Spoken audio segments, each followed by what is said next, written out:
तो पढ़ो बेटा, ये क्या कह रहा है, कमेंसमेंट ऑफ कैपिटलाइजेशन। मतलब पॉइंट ये है कि कैपिटलाइजेशन हम लोग स्टार्ट कब करेंगे। अभी अभी अपन ने डिस्कस किया कि कमेंसमेंट, जो कैपिटलाइजेशन का जो कमेंसमेंट है वो हमेशा तब शुरू होगा जब तीनों चीजें हो चुकी हैं, या आप इसमें ऐसा बोल सकते हो इन तीनों में से जो सबसे लेट खत्म होगा उसके बाद में जाकर आप अपनी बोरिंग कॉस्ट को कैपिटलाइज कर सकते हो। जरा देखो, capitalisation of borrowing cost should commence when all the following conditions are fulfilled. बेटा कमेंसमेंट जो है कैपिटलाइजेशन का वो उस दिन से शुरू होगा जिस दिन ये तीनों शर्तें पूरी हो जाएं। क्या? Expenses are being incurred on acquisition और कंस्ट्रक्शन और प्रोडक्शन ऑफ क्वालिफाइंग एसेट। मतलब वो जो क्वालिफाइंग एसेट है उसे खरीदने के लिए, कंस्ट्रक्ट करने के लिए या प्रोड्यूस करने के लिए जो भी हमारा खर्चा है वो खर्चा इनकर हो चुका है। तो पहली बात भाई, जब तक आपका खर्चा हुआ ही नहीं तब तक आपको पैसों की जरूरत ही नहीं थी, तो फिर आपने पहले लोन ले रखा है, उससे हमें क्या मतलब। एक बात को समझो, जब तक आपने कंस्ट्रक्शन पे खर्चा नहीं किया तब तक आपको पैसों की कोई आवश्यकता थी नहीं, और पैसों की आवश्यकता नहीं थी फिर भी आपने बोरोइंग कर रखी है, तो उसका जो इंटरेस्ट लग रहा है हम बोलेंगे ये वाला इंटरेस्ट कंस्ट्रक्शन के काम के लिए नहीं लगा है। आप समझ रहे हो? एक बात मुझे बताओ, कितना सिंपल सा लॉजिक है कि अगर मैंने 1 जून को खर्चा किया तो ऑब्वियस सी बात है कि मेरे को पैसों की आवश्यकता कब है? 1 जून को। तो इससे पहले जो ब्याज लगा है वो पहले वाला ब्याज कंस्ट्रक्शन के लिए नहीं लगा, और कंस्ट्रक्शन परचेज और प्रोडक्शन के लिए नहीं लगा, तो उसे मैं अपनी कॉस्ट में कैपिटलाइज नहीं करना चाहिए। ओके, दूसरी शर्त, borrowing cost are incurred. Borrowing cost are incurred मतलब आपका ब्याज लगना शुरू हो गया है। अब ऑब्वियस सी बात है बेटा, जब तक बोरोइंग कॉस्ट लगेगी नहीं तब तक आप बोरोइंग कॉस्ट को कैपिटलाइज करोगे कैसे? तो मुद्दा यह है कि आपने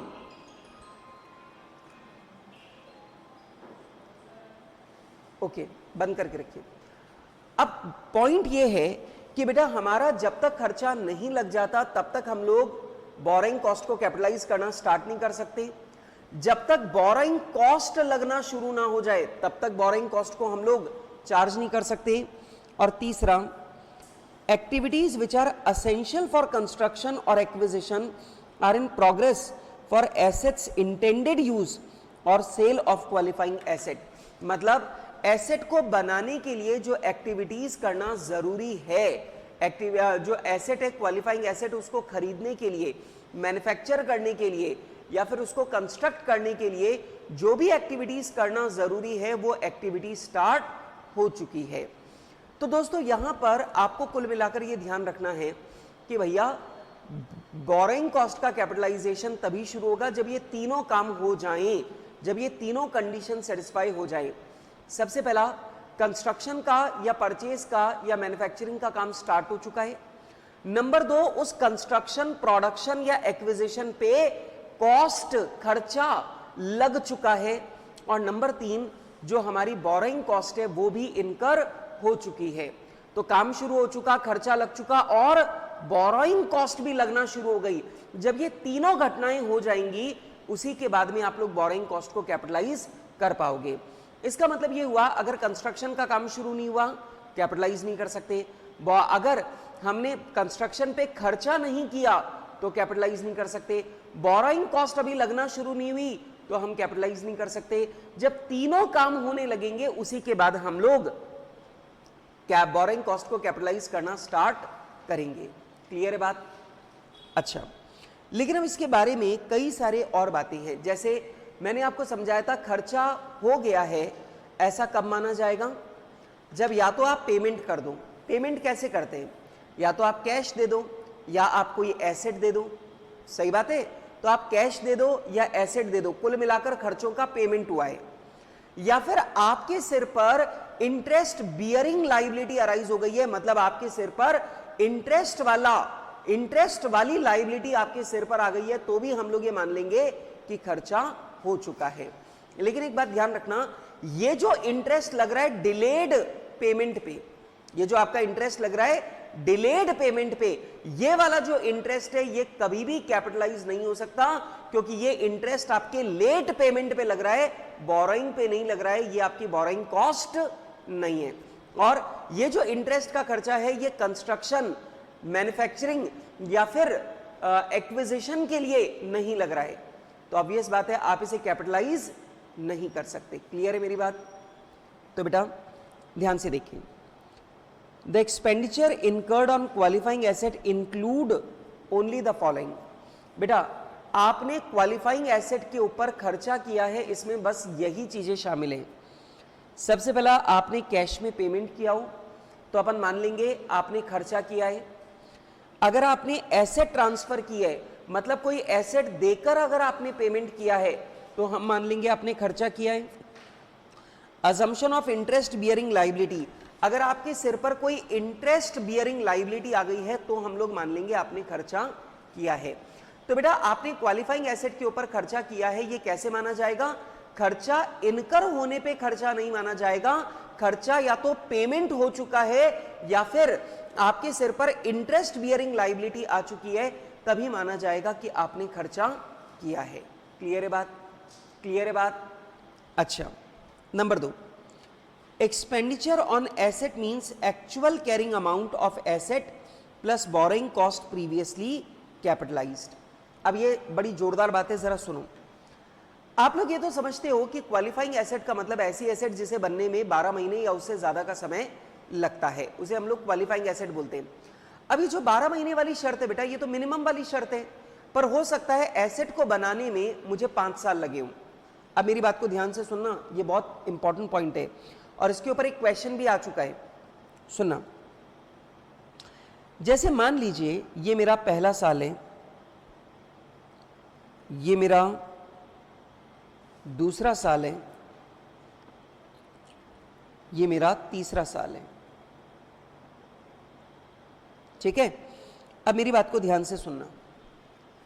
मैंने पहले साल 1 लाख रुपए का खर्चा किया, ठीक है, और मैंने 10,000 की बोरोइंग कॉस्ट को कैपिटलाइज किया। 1 लाख रुपए का खर्चा किया और इस 1 लाख रुपए के खर्चे के ऊपर मैंने 10,000 की बोरोइंग कॉस्ट को कैपिटलाइज किया। अब अगले साल जो बोरोइंग कॉस्ट मुझे कैपिटलाइज करनी है, उसके लिए सेकेंड ईयर के लिए खर्चा कितना माना जाएगा? मतलब सेकेंड ईयर में आपको जो बोरोइंग कॉस्ट कैपिटलाइज करनी है, उसके लिए आप कितना पैसा आपकी एसेट में लग चुका है ये मानोगे। समझना, ये 1,10,000, ये 1,10,000 प्लस सेकेंड ईयर का जो आपने खर्चा किया वो, उसके ऊपर आपको बोरोइंग कॉस्ट कैपिटलाइज करनी है। आ रही है बात समझ में? मेरा पॉइंट समझ में आ रहा है? मतलब ये समझना कि ये जो 10,000 की बोरोइंग कॉस्ट आपने पिछले साल कैपिटलाइज की है, ये भी आपकी एसेट की कॉस्ट में इंक्लूड की जाएगी, क्योंकि ये भी कंस्ट्रक्शन कॉस्ट है। और सेकेंड ईयर में जो ब्याज कैपिटलाइज किया जाएगा वो इस 1,10,000 प्लस सेकेंड ईयर के खर्चे पे कैपिटलाइज करेंगे। जैसे मैं थोड़ी देर के लिए समझाता हूं, मान लो मेरी इंटरेस्ट की रेट है 10%, ठीक है, और मान लेते हैं मैंने सेकेंड ईयर में 2 लाख रुपए खर्च कर दिए, ठीक है। तो अब यहां पे सेकेंड ईयर में जो बोरोइंग कॉस्ट का कैपिटलाइजेशन होगा, जो 10% ब्याज आप कैपिटलाइज करोगे, वो 3,10,000 पे करोगे। कितना?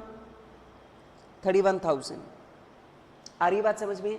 इसका मतलब ये हुआ, अब अगले साल जो आप बोरोइंग कॉस्ट कैपिटलाइज करोगे वो कितने पे करोगे? वो आप करोगे 3,41,000। मतलब ये बोरोइंग कॉस्ट सब जोड़ के 3,41,000 प्लस थर्ड ईयर का खर्चा, मान लो थर्ड ईयर का खर्चा है 5 लाख। तो आप ये जो बोरोइंग कॉस्ट कैपिटलाइज करोगे, ये थर्ड ईयर में 8,41,000 पे करोगे। इसका मतलब ये हुआ कि जो आपकी बोरोइंग कॉस्ट आप कैपिटलाइज करते जा रहे हो, वो भी आपकी कंस्ट्रक्शन कॉस्ट का पार्ट बनता जा रहा है। क्लियर है मेरी बात?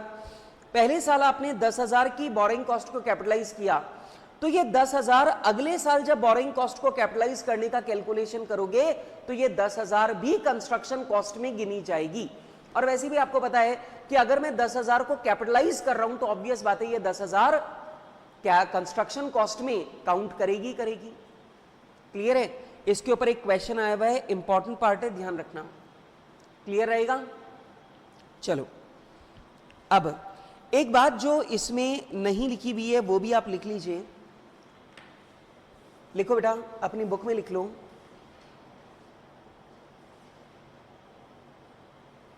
If administrative activities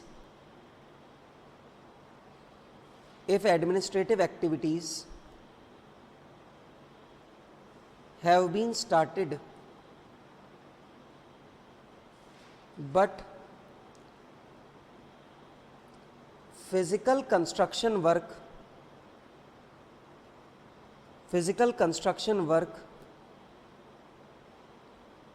is not started,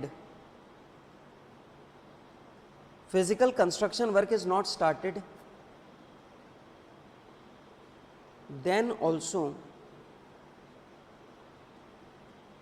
we will consider that construction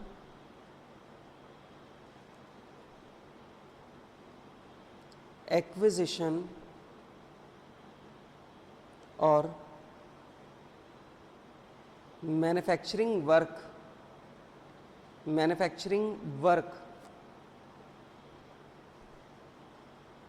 of qualifying asset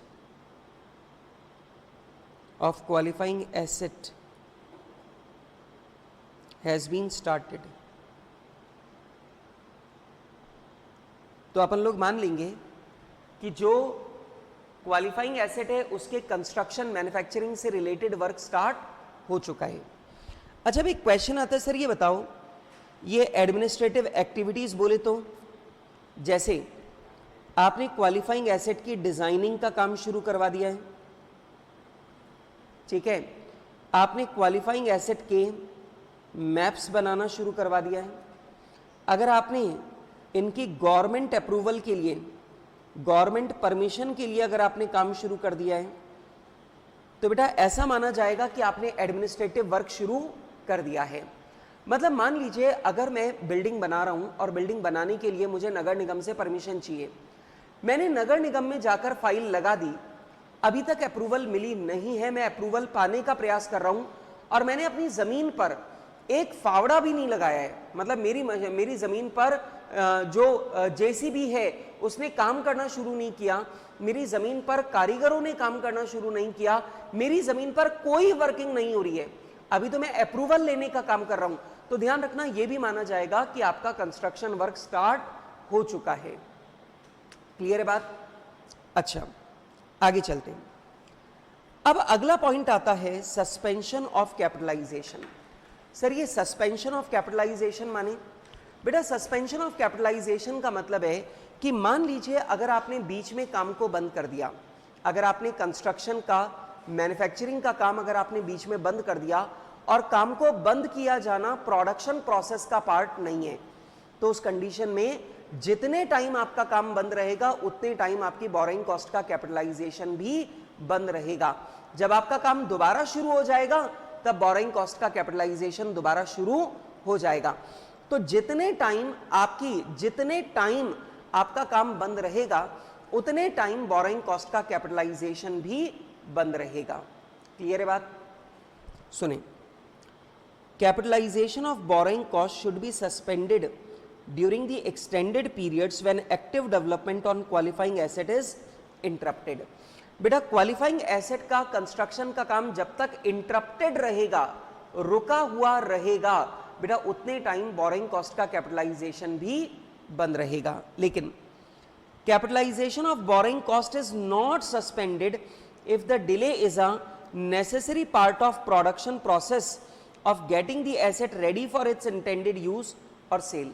बेटा अगर काम का बंद रहना कंस्ट्रक्शन की प्रोसेस का पार्ट है ताकि वो एसेट अपने इंटेंडेड यूज या सेल के लिए तैयार हो जाए, तो उस कंडीशन में काम के बंद रहने पर भी आपकी बोरिंग कॉस्ट का कैपिटलाइजेशन बंद नहीं होगा। इसका मैं बहुत छोटा सा एग्जांपल देता हूं।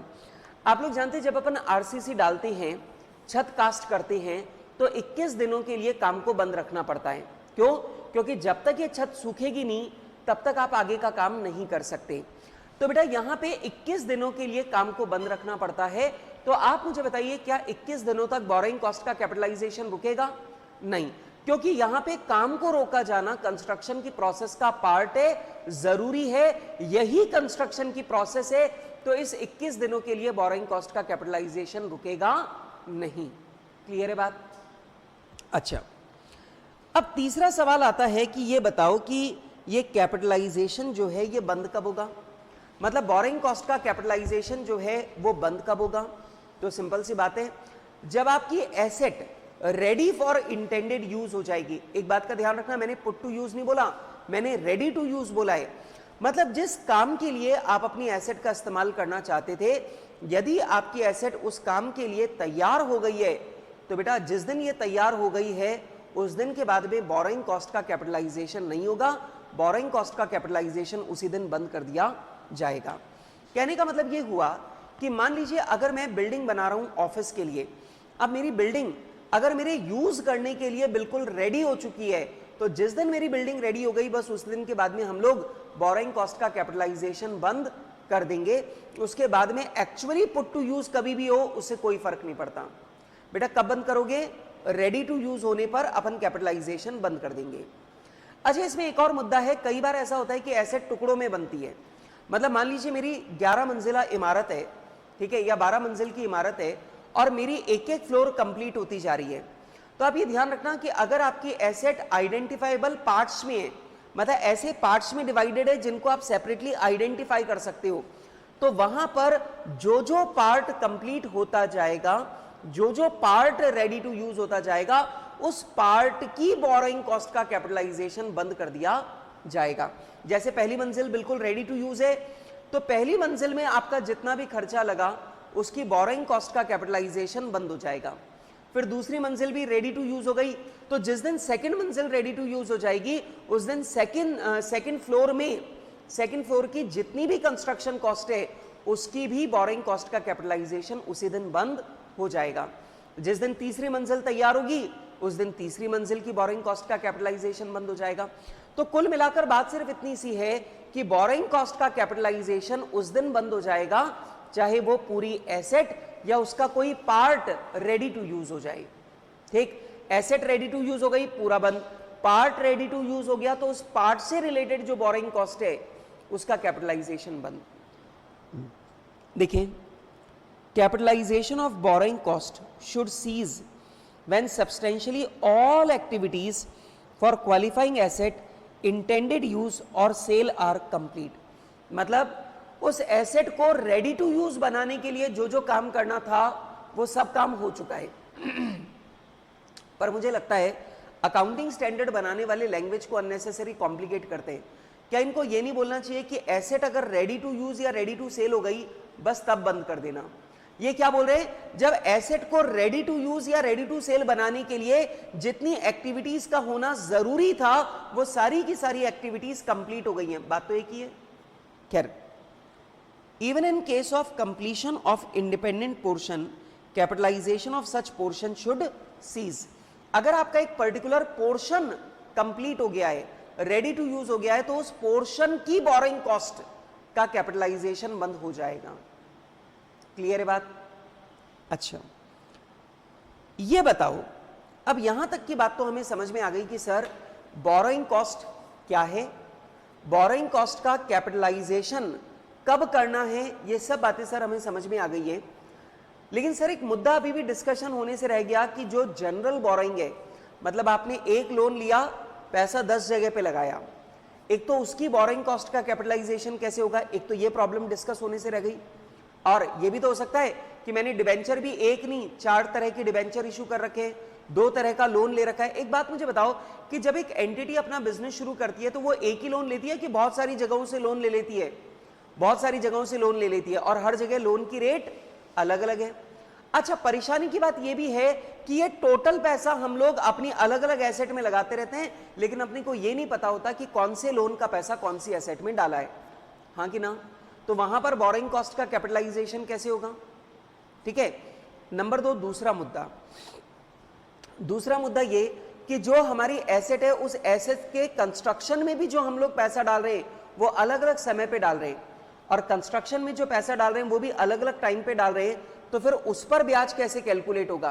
क्योंकि मैंने 2 लाख रुपए लगाए 1 मई को, 3 लाख रुपए लगाए 1 अक्टूबर को, 5 लाख रुपए लगाए 1 फरवरी को, 6 लाख रुपए लगाए 1 मार्च को, तो अगर मैंने अलग अलग समय पे कंस्ट्रक्शन में पैसा लगाया है तो फिर उस पर इंटरेस्ट की कैलकुलेशन कैसे होगी? That's a big thing, that's a big problem. बोलो हाँ कि ना? पॉइंट मेरा समझ में आ रहा है? तो अपने को ये वाली प्रॉब्लम यहां पे डिस्कस करनी है। अब सर कैसे? आ जाओ, मेरी बात को ध्यान से सुनना।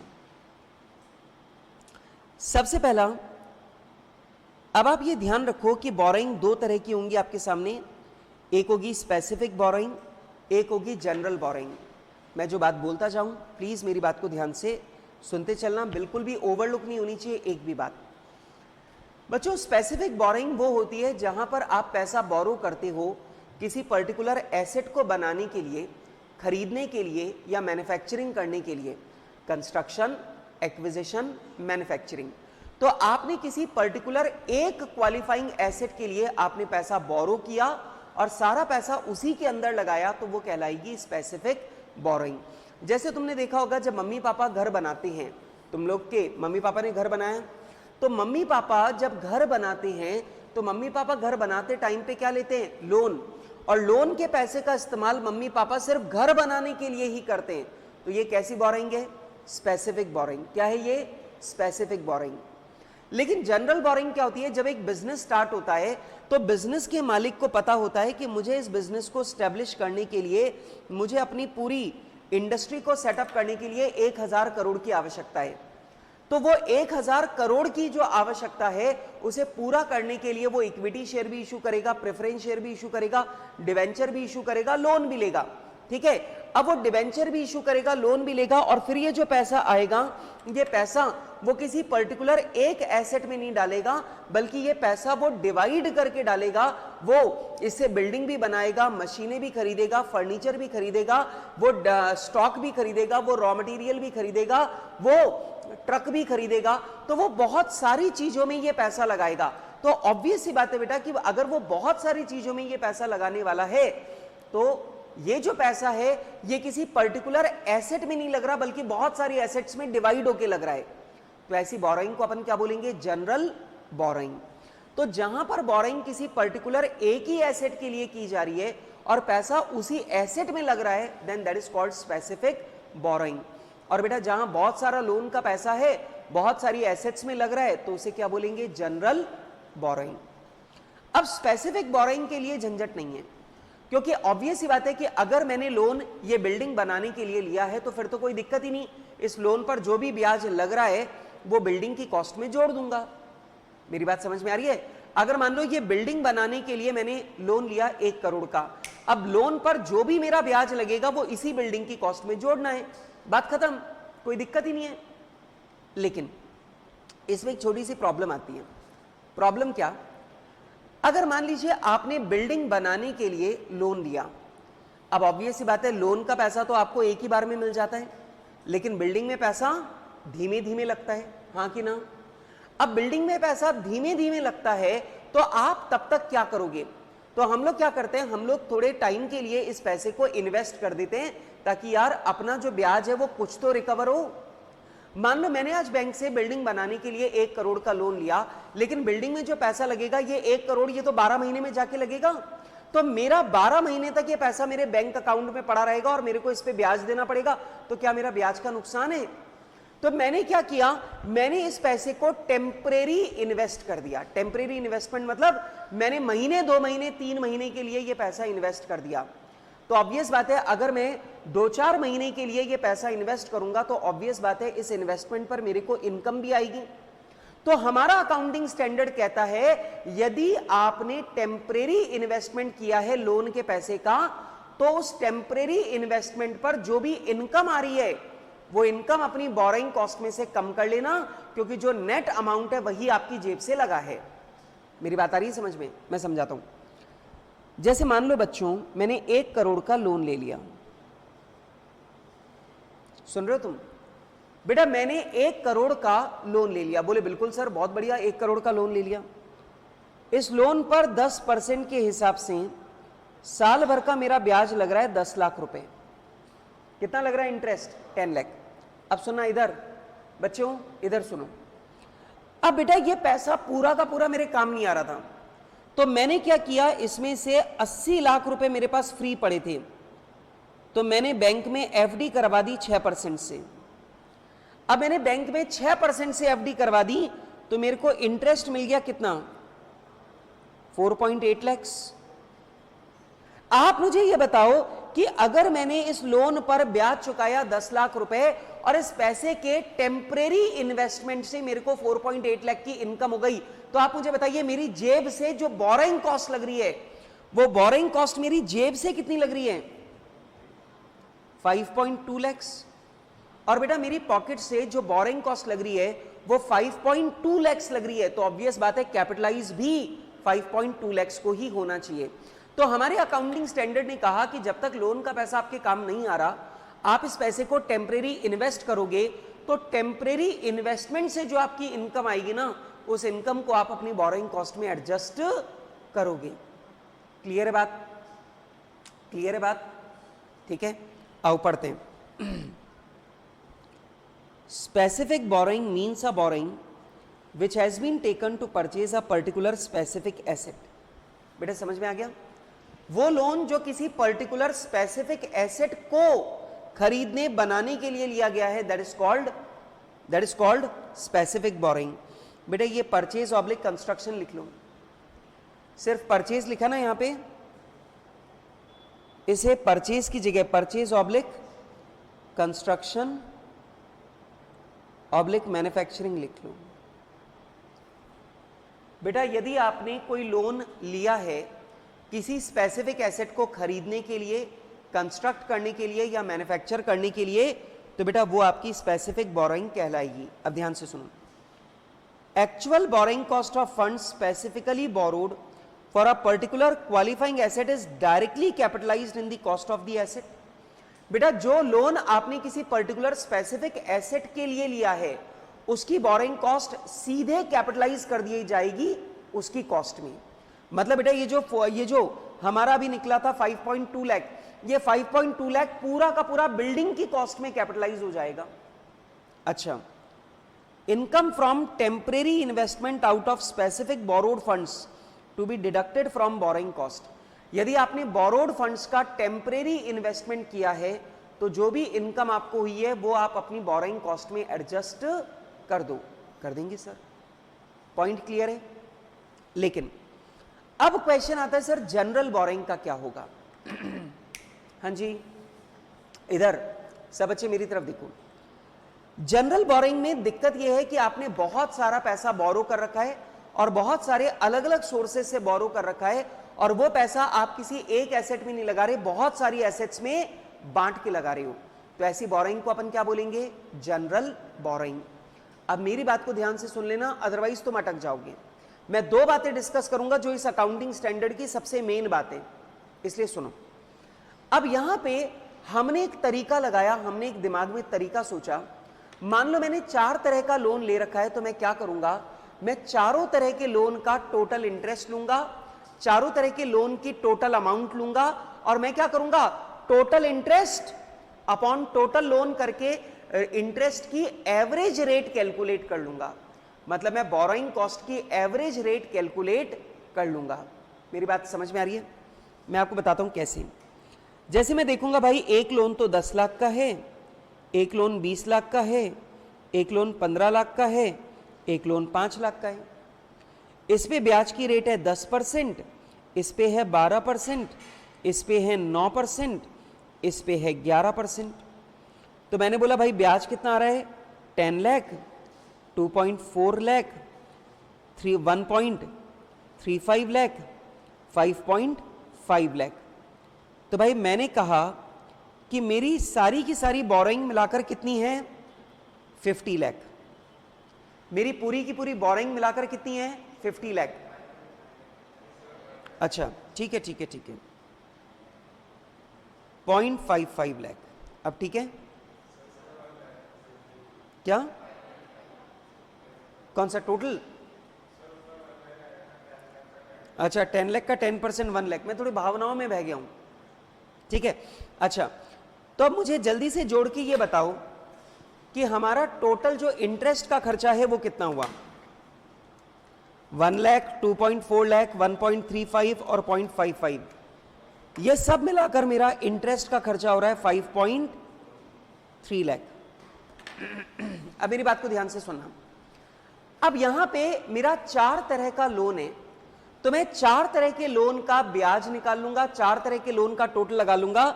अब मैं बोलूंगा 5.3 लाख का इंटरेस्ट लग रहा है 50 लाख के लोन पर, तो मेरी एवरेज रेट ऑफ इंटरेस्ट क्या है? 10.6%। तो जो मेरी एवरेज रेट ऑफ इंटरेस्ट है वो 10.6% है, तो जो भी बोरोइंग कॉस्ट मुझे कैपिटलाइज करनी है वो मैं 10.6% पे कैलकुलेट करूंगा। बेटा आ गई बात समझ में? मैंने क्या बोला? बेटा यदि स्पेसिफिक बोरोइंग है तो उसका ब्याज तो सीधे कैपिटलाइज होगा, आपको रेट की आवश्यकता नहीं है।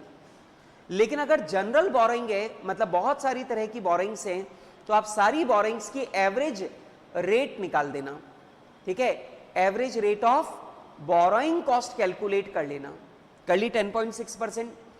अब आप ध्यान रखना, स्पेसिफिक बोरोइंग का इंटरेस्ट, स्पेसिफिक बोरोइंग की बोरोइंग कॉस्ट तो सीधे कैपिटलाइज होती है, लेकिन जनरल बोरोइंग की बोरोइंग कॉस्ट आप कैसे निकालोगे? 10.6% से।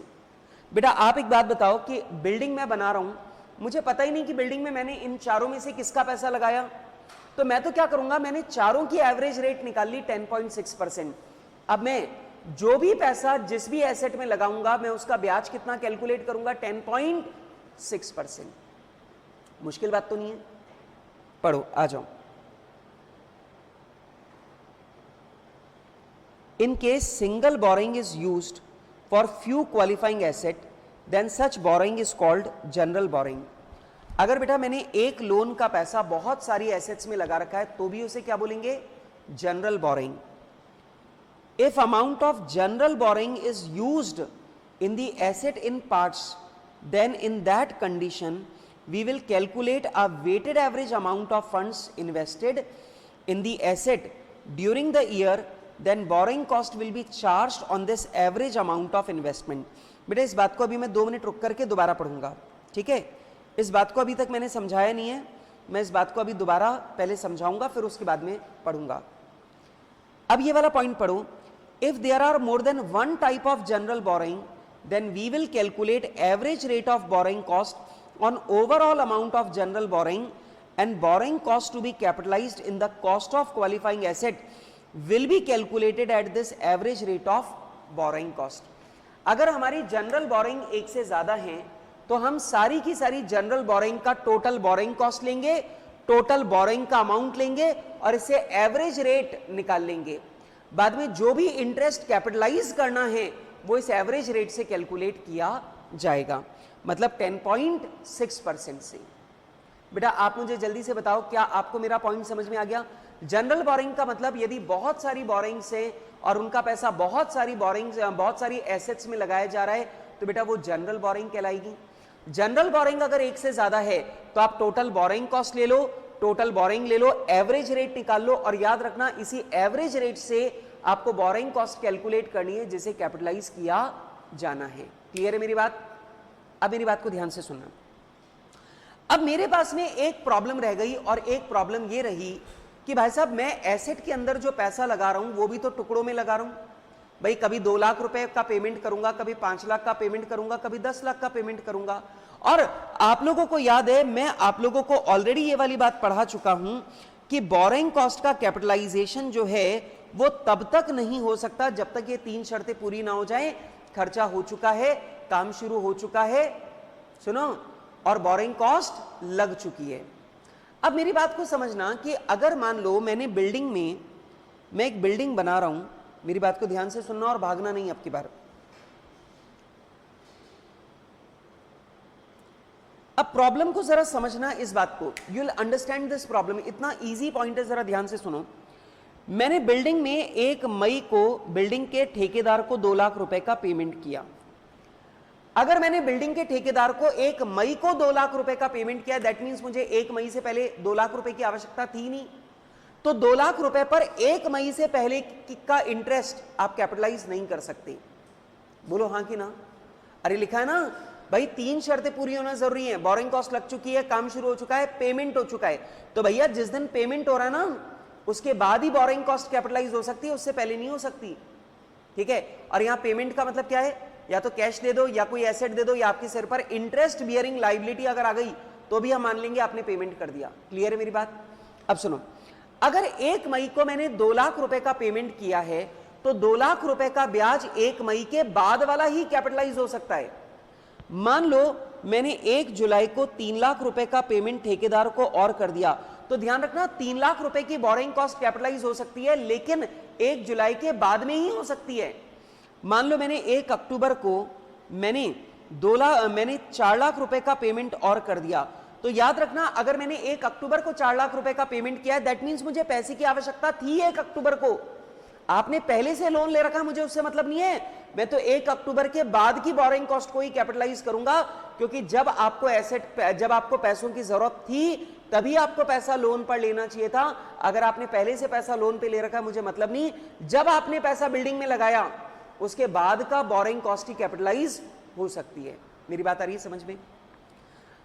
इसका मतलब यह हुआ कि इस पर 11 महीने का ब्याज कैपिटलाइज होगा, इस पर जुलाई, अगस्त, सितंबर, अक्टूबर, नवंबर, दिसंबर, जनवरी, फरवरी, मार्च, इस पर 9 महीने का ब्याज कैपिटलाइज होगा।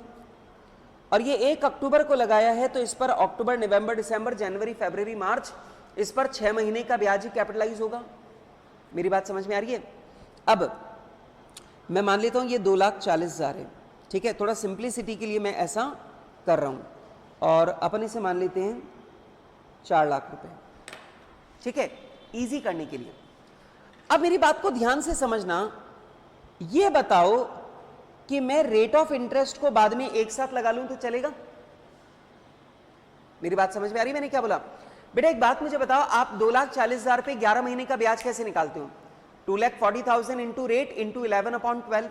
मैं बोल रहा हूं यार पीरियड से पहले मल्टीप्लाई कर लेते हैं, रेट से बाद में कर लेंगे एक बार में। कोई दिक्कत है तुम्हें इसमें?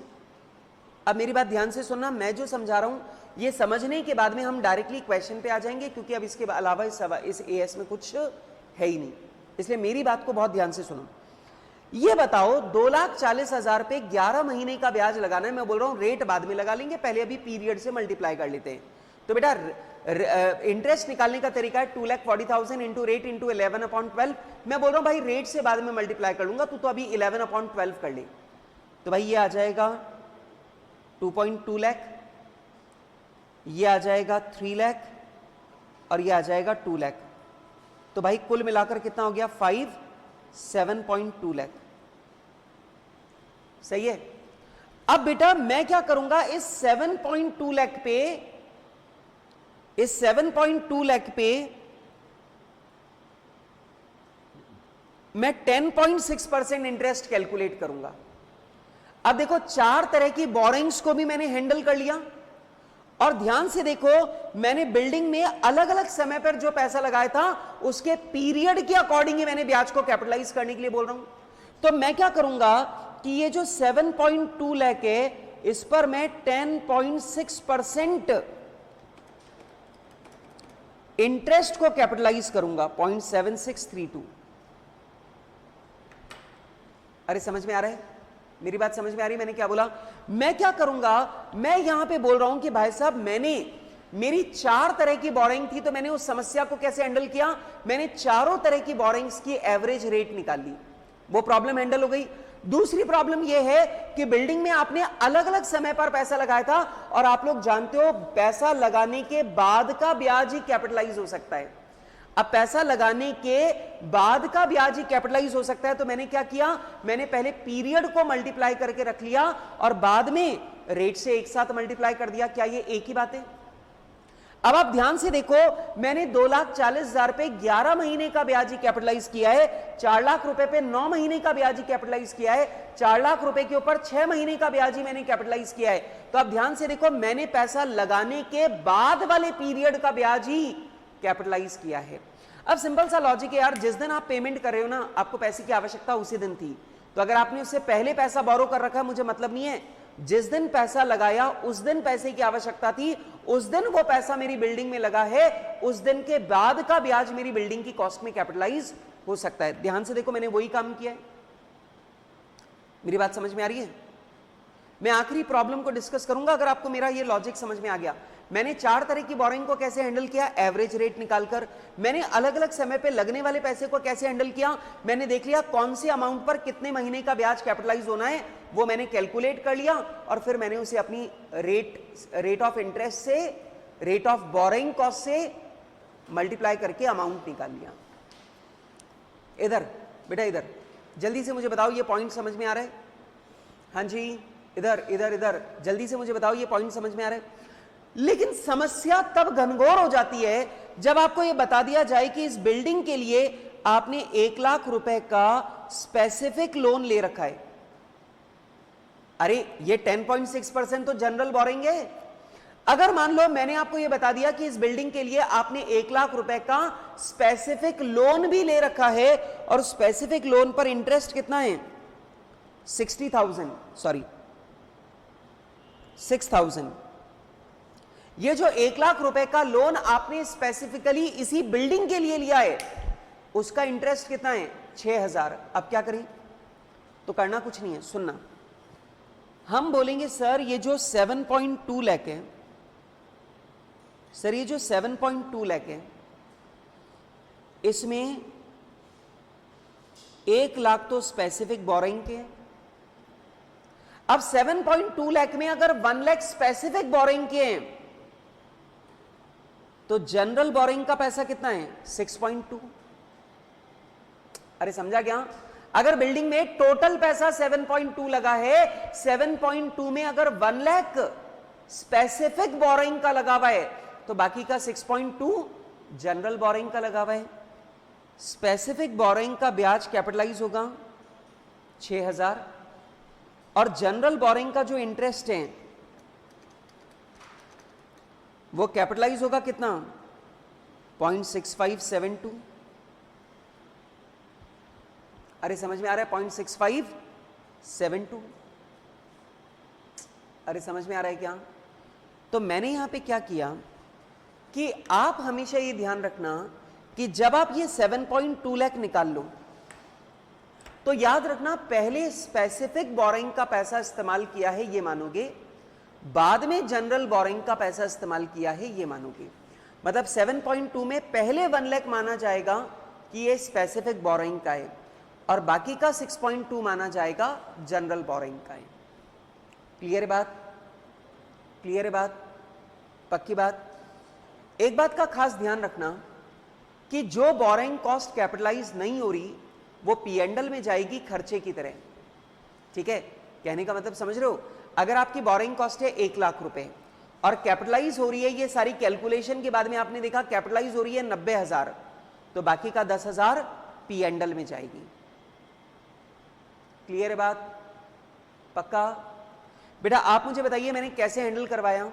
सबसे पहला काम अगर कोई मुझसे पूछे ना, मैं पता क्या करूंगा, मैं सबसे पहला काम स्पेसिफिक बोरिंग की बोरिंग कॉस्ट निकाल लूंगा, जनरल बोरिंग की एवरेज रेट निकाल लूंगा, फिर जो मैंने एसेट में पैसा लगाया उसका मैं एवरेज अमाउंट 7.2 लाख ये कैलकुलेट कर लूंगा। भाई कितने अमाउंट पर कितने महीने का ब्याज कैपिटलाइज करना है वो निकाल लिया, तो वो मेरे पास 7.2 लाख आ गया। फिर मैं 7.2 लाख के 2 टुकड़े कर लूंगा, स्पेसिफिक बोरिंग का पैसा इतना लगा, जनरल बोरिंग का इतना लगा, दोनों की बोरिंग कॉस्ट ले लूंगा, वो कैपिटलाइज हो जाएगी, काम खत्म। ठीक, और ये जो बोरिंग कॉस्ट कैपिटलाइज हो रही है इसके अलावा बाकी की जो बोरिंग कॉस्ट है वो P&L में चली जाएगी। क्लियर है बात? जल्दी से मुझे स्टेप बताओ कैसे कैसे करोगे। सबसे पहला स्पेसिफिक बोरिंग की बोरिंग कॉस्ट निकाल लो, जनरल बोरिंग की एवरेज रेट निकाल लो, 2 काम हो गए। नंबर 3 सुनो, अब आप एसेट में जो पैसा आपने लगाया वो पीरियड के हिसाब से आप उसका एवरेज कर लो। भाई कौन से अमाउंट पर कितने महीने का ब्याज कैलकुलेट करना है वो पीरियड से मल्टीप्लाई करके रख लो। सुना क्या? फिर उसके बाद में जो आपका एवरेज इन्वेस्टमेंट आ रहा है ये 7.2 लाख, इस एवरेज इन्वेस्टमेंट के 2 टुकड़े कर लेना, स्पेसिफिक बोरिंग का पैसा, जनरल बोरिंग का पैसा। स्पेसिफिक बोरिंग की बोरिंग कॉस्ट तो सीधे पता है, जनरल बोरिंग की बोरिंग कॉस्ट 10.6% से निकाल लो, दोनों को मिलाओ, ये कैपिटलाइज होगा, बाकी का ब्याज पी एंड एल में जाएगा, काम खत्म। आप मुझे बताइए बोरिंग कॉस्ट के कैपिटलाइजेशन से रिलेटेड जितनी भी प्रॉब्लम आ सकती थी, क्या इस अकाउंटिंग स्टैंडर्ड ने हर समस्या का समाधान बता दिया? कितना इजी तरीका है, और ये फिक्स स्टेप है, हमेशा ध्यान रखो ये फिक्स स्टेप है। सबसे पहला स्पेसिफिक बोरिंग की बोरिंग कॉस्ट निकालो, जनरल बोरिंग की एवरेज रेट निकालो, आपने एसेट में जो पैसा लगाया उसमें कितने महीने का ब्याज कैपिटलाइज करना है वो अमाउंट निकाल लो। उसके बाद में जो आपका एवरेज इन्वेस्टमेंट आया 7.2 लाख, इसके दो पार्ट कर लो, specific boring, general boring. Specific boring की बोरिंग कॉस्ट आपको सीधे पता है, जनरल बोरिंग की 10.6% से निकाल लो, दोनों को कैपिटलाइज कर दो, बाकी का जो बचा हुआ इंटरेस्ट है, बाकी की जो बची हुई बोरिंग कॉस्ट है उसे पी एंड एल से एक्सपेंस कर दो, खत्म, डन। जल्दी बताओ ला। अब वो एक पैराग्राफ मैंने बीच में पढ़ने से छोड़ा था ना, अब एक बार उसे रीड कर लें। ये रहा, मिला जनरल बोरिंग का सेकंड पॉइंट, जनरल बोरिंग का सेकंड पॉइंट मिला क्या? ये रहा, if the amount of general boring is used in the asset in parts, general boring का पैसा एसेट में टुकड़ों में लगा है, कभी 2 लाख, कभी 3 लाख, कभी 4 lakh, then in that condition we will calculate a weighted average amount of funds invested in the asset during the year। सवाल कह रहा है तो हमने जो अलग अलग समय पर एसेट में पैसा लगाया हम उसका वेटेड एवरेज निकाल लेंगे। ये निकाला ना अपन ने, 2,40,000 11 महीने तक लगा हुआ रहा, 4 लाख रुपए 9 महीने काम में आया, 4 लाख रुपए 6 महीने लगा हुआ रहा, तो जितने टाइम का ब्याज आपको कैपिटलाइज करना है उससे एवरेज कर लिया 7.2 lakh. Then and then borrowing cost will be charged on this average amount of investment, और जो ये एवरेज अमाउंट ऑफ इन्वेस्टमेंट आपने निकाला 7.2 लाख, इसी के ऊपर हम लोग अपनी बोरिंग कॉस्ट को कैपिटलाइज करेंगे।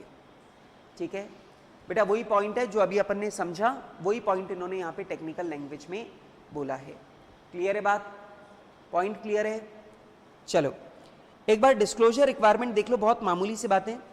आपने बोरिंग कॉस्ट के बारे में क्या अकाउंटिंग पॉलिसी बना रखी है, एक तो ये डिस्क्लोज करो, और आपने कितनी बोरिंग कॉस्ट को करंट ईयर में कैपिटलाइज किया है ये डिस्क्लोज करो। बेटा आपको 2 बातों का डिस्क्लोजर देना जरूरी है, एक आपकी बोरिंग कॉस्ट के बारे में अकाउंटिंग पॉलिसी क्या है, और दूसरा आपने करंट ईयर के दौरान कितनी बोरिंग कॉस्ट को कैपिटलाइज किया है, ये भी आप लोगों को यहां पर डिस्क्लोज करना है। क्लियर है बात? अच्छा दोस्तों एक मिनट सुनो, अब आप लोग मुझे फटाफट से इस अकाउंटिंग स्टैंडर्ड को मेरे साथ में रिवाइज करेंगे, ठीक है ना? क्या आप लोग तैयार हैं इस अकाउंटिंग स्टैंडर्ड को रिवाइज करने के लिए? तो अकाउंटिंग स्टैंडर्ड को मेरे साथ में रिवाइज करो, और सबसे पहला मुझे बताओ ये अकाउंटिंग स्टैंडर्ड सारी की सारी एंटिटीज के लिए मैंडेटरी अकाउंटिंग स्टैंडर्ड है। नंबर 2 आता है बोरिंग कॉस्ट का मतलब क्या है सर? बोरिंग कॉस्ट का मतलब है इंटरेस्ट और बोरिंग के अरेंजमेंट से रिलेटेड खर्चे, इन दोनों को मिलाकर हम लोग बोलते हैं बोरिंग कॉस्ट। फिर इसने और क्लैरिफाई करने के लिए लिखा बोरिंग कॉस्ट विल इंक्लूड, हमारे अकाउंटिंग स्टैंडर्ड ने और क्लैरिफाई करने के लिए लिखा कि बोरिंग कॉस्ट विल इंक्लूड क्या? इंटरेस्ट को इंक्लूड करेगा, नंबर 2 कमिटमेंट चार्जेस को इंक्लूड करेगा, नंबर 3 अगर आपने लोन के अरेंजमेंट के लिए कोई खर्चा किया है तो उसका अमोर्टाइज्ड अमाउंट वो इंक्लूड करेगा, जो हमारा डिस्काउंट ऑन इशू या प्रीमियम ऑन रिडेम्पशन का जो अमोर्टाइज्ड अमाउंट है उसे इंक्लूड करेगा, और नंबर 5 यदि आपने फॉरेन करेंसी में लोन ले रखा है और फॉरेन करेंसी की रेट बदलने से आपको नुकसान हो रहा है तो उस नुकसान में से जितना अमाउंट इंटरेस्ट की सेविंग के बराबर है उतना अमाउंट आपका बोरिंग कॉस्ट माना जाएगा। जैसे आपको फॉरेन करेंसी की रेट बदलने से आपको नुकसान हो रहा है 2 लाख रुपए, कितना? 2 लाख रुपए। आपकी फॉरेन करेंसी लोन का जो इंटरेस्ट है वो आपका है 10 लाख रुपए, और अगर आप ये लोन इंडियन करेंसी में लेते, अगर ये लोन भारत में लेते तो आपका इंटरेस्ट होता कितना? 9 लाख रुपए। तो आप मुझे बताइए, सॉरी इंटरेस्ट होता 11 लाख रुपए। अब आप मुझे बताइए आपने फॉरेन करेंसी में लोन लेकर इंटरेस्ट की सेविंग कितनी की? 1 लाख रुपए। तो याद रखना ये जो 2 लाख रुपए का नुकसान है, इसमें से 1 लाख रुपए का जो नुकसान ब्याज की बचत के बराबर है वो बोरोइंग कॉस्ट माना जाएगा, और बाकी का जो 1 लाख रुपए का नुकसान है वो एक्सचेंज लॉस माना जाएगा। वो कहां जाएगा? पी एंड एल में। मतलब कुल मिलाकर अगर देखा जाए तो आपकी बोरोइंग कॉस्ट हो जाएगी 10 + 1 11। बेटा 10 लाख जो ब्याज भरा वो तो बोरोइंग कॉस्ट है ही, और 2 लाख में से 1 लाख रुपए के लॉस को भी बोरोइंग कॉस्ट मानना है, तो आपकी बोरोइंग कॉस्ट टोटल कितनी हो जाएगी? 11 लाख। क्लियर है? याद है कल की बात आपको? अपन ने 50,000 का इंटरेस्ट तो पे किया था और 1 लाख रुपए के लॉस को भी अपन ने बोरोइंग कॉस्ट माना था, तो टोटल बोरोइंग कॉस्ट हमारी कितनी मानी थी? 1,50,000। याद है आपको? चलो, तो वो पॉइंट हमने पढ़ा था। उसके बाद में बेटा मैंने आपको बताया था बोरोइंग कॉस्ट का कैपिटलाइजेशन सिर्फ तभी हो सकता है जब वो बोरोइंग कॉस्ट स्पेसिफिकली इनकर की गई हो या डायरेक्टली एट्रीब्यूटेबल हो किसी क्वालिफाइंग एसेट के खरीदने के लिए, कंस्ट्रक्शन के लिए या मैन्युफैक्चरिंग के लिए। तो अगर वो बोरोइंग कॉस्ट डायरेक्टली एट्रीब्यूटेबल है तो ही कैपिटलाइज हो सकती है, अगर डायरेक्टली एट्रीब्यूटेबल नहीं है तो आप उसे कैपिटलाइज नहीं कर सकते हो। क्लियर है मेरी बात? हाँ जी, क्लियर है मेरी बात? आगे की बात पे आते हैं। फिर हमने 3 बातें डिस्कस की थी कि बोरोइंग कॉस्ट का कैपिटलाइजेशन कब स्टार्ट होगा, कब सस्पेंड होगा, कब बंद होगा। तो सिंपल सी बात है कि अगर आपको बोरोइंग कॉस्ट का कैपिटलाइजेशन स्टार्ट करना है तो 3 कंडीशन सेटिस्फाई होने के बाद ही कैपिटलाइजेशन स्टार्ट हो सकता है। पहला, कंस्ट्रक्शन का काम स्टार्ट हो गया है। नंबर 2, जो कंस्ट्रक्शन कॉस्ट है वो इनकर हो गई है, और नंबर 3, बोरोइंग कॉस्ट भी इनकर हो गई है। जब तक ये तीनों कंडीशन सेटिस्फाई नहीं हो जाती तब तक आप बोरोइंग कॉस्ट का कैपिटलाइजेशन नहीं कर सकते हो। क्लियर है मेरी बात? क्लियर है मेरी बात? नंबर 2, आगे सुनो। इसके बाद में मैंने आप लोगों को यह भी बताया था कि अगर आपने कंस्ट्रक्शन से रिलेटेड या एक्विजिशन से रिलेटेड या मैन्युफैक्चरिंग से रिलेटेड अगर आपने एडमिनिस्ट्रेटिव वर्क शुरू कर दिए हैं, अगर आपने एडमिनिस्ट्रेटिव एक्टिविटी शुरू कर दी है तो भी यह माना जाएगा कि आपका काम शुरू हो चुका है। नंबर 2, कंस्ट्रक्शन पे खर्चा किया गया है या एक्विजिशन पे खर्चा किया गया है या मैन्युफैक्चरिंग पे खर्चा किया गया है, ये कब माना जाएगा? पहला, जब आप कैश में पेमेंट कर दो, जब आप कोई एसेट देकर पेमेंट कर दो, या फिर आपके सिर पर कोई इंटरेस्ट बियरिंग लायबिलिटी पैदा हो जाए, तभी माना जाएगा कि आपने पैसा लगाया है। अच्छा, अब दूसरी बात आती है सस्पेंशन की। अगर आपने बीच में काम को रोक दिया, अगर कंस्ट्रक्शन का काम बीच में रुक गया, तो जितने टाइम काम बंद रहेगा उतने टाइम बोरोइंग कॉस्ट का कैपिटलाइजेशन भी बंद रहेगा। लेकिन याद रखना, अगर ये काम को बीच में रोका जाना प्रोडक्शन की प्रोसेस का, कंस्ट्रक्शन की प्रोसेस का पार्ट है, तो उस टाइम पर बोरोइंग कॉस्ट का कैपिटलाइजेशन बंद नहीं होगा। नंबर 3, सीसेशन, मतलब बोरोइंग कॉस्ट का कैपिटलाइजेशन आखिर बंद कब होगा? तो सिंपल सा जवाब है, बोरोइंग कॉस्ट का कैपिटलाइजेशन उस दिन बंद हो जाएगा जिस दिन हमारी एसेट रेडी टू यूज या रेडी टू सेल हो जाएगी, उस दिन हमारा बोरोइंग कॉस्ट का कैपिटलाइजेशन बंद हो जाएगा। लेकिन याद रखना, अगर आपकी एसेट कई आइडेंटिफाइबल पार्ट्स में डिवाइडेड है, तो जो भी आइडेंटिफाइबल पार्ट कंप्लीट होता जा रहा है उस पार्ट की कैपिटलाइजेशन, उस पार्ट की बोरोइंग कॉस्ट का जो कैपिटलाइजेशन है वो बंद कर दिया जाएगा। क्लियर है मेरी बात? क्लियर है मेरी बात? अगली बात, फिर उसके बाद में हम लोग आगे चलते हैं। आगे मैंने बताया बोरोइंग कॉस्ट के कैपिटलाइजेशन के लिए आपको कुछ स्टेप ध्यान रखनी है। सबसे पहला, आप स्पेसिफिक बोरोइंग जो है उसकी बोरोइंग कॉस्ट निकाल लो, जनरल बोरोइंग की average rate of borrowing cost निकाल लो। नंबर 3, सुनना ध्यान से, नंबर 3, आप लोग ने जो पैसा अलग अलग समय पर अपनी एसेट में लगाया उसका पीरियड वाइज अमाउंट कैलकुलेट कर लो, उसमें कितने पीरियड का इंटरेस्ट कैपिटलाइज करना है वो कैलकुलेट कर लो, तो उसे बोलते हैं पीरियोडिकल एवरेज। ठीक है, एवरेज अमाउंट कैलकुलेट कर लो। अच्छा, अब एवरेज अमाउंट कैलकुलेट करने के बाद में इसके 2 टुकड़े कर देना, स्पेसिफिक बोरोइंग वाला पैसा, जनरल बोरोइंग पैसा। स्पेसिफिक बोरोइंग की बोरोइंग कॉस्ट तो सीधे कैपिटलाइज करनी है, जनरल बोरोइंग की बोरोइंग कॉस्ट एवरेज रेट से कैलकुलेट करके कैपिटलाइज करनी है। जितनी बोरोइंग कॉस्ट कैपिटलाइज हो गई ठीक है, बाकी की बची हुई बोरोइंग कॉस्ट को पी एंड एल में खर्चे की तरह डाल दिया जाएगा। फिर अपन ने बात की थी, अगर आपने पैसा टेम्परेरी इन्वेस्टमेंट किया है तो जब तक आपका पैसा काम नहीं आ रहा था आपने टेम्परेरी इन्वेस्टमेंट किया, तो जो टेम्परेरी इन्वेस्टमेंट की आमदनी है वो अपनी बोरोइंग कॉस्ट में लेस कर लीजिएगा।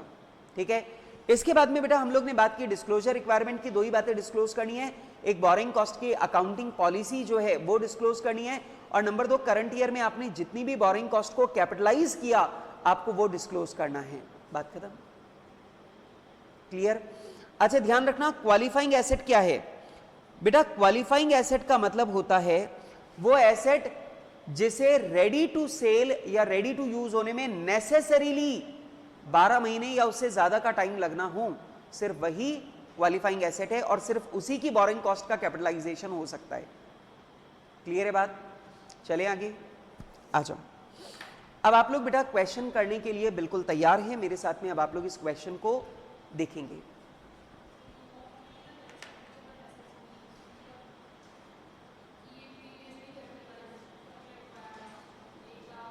हाँ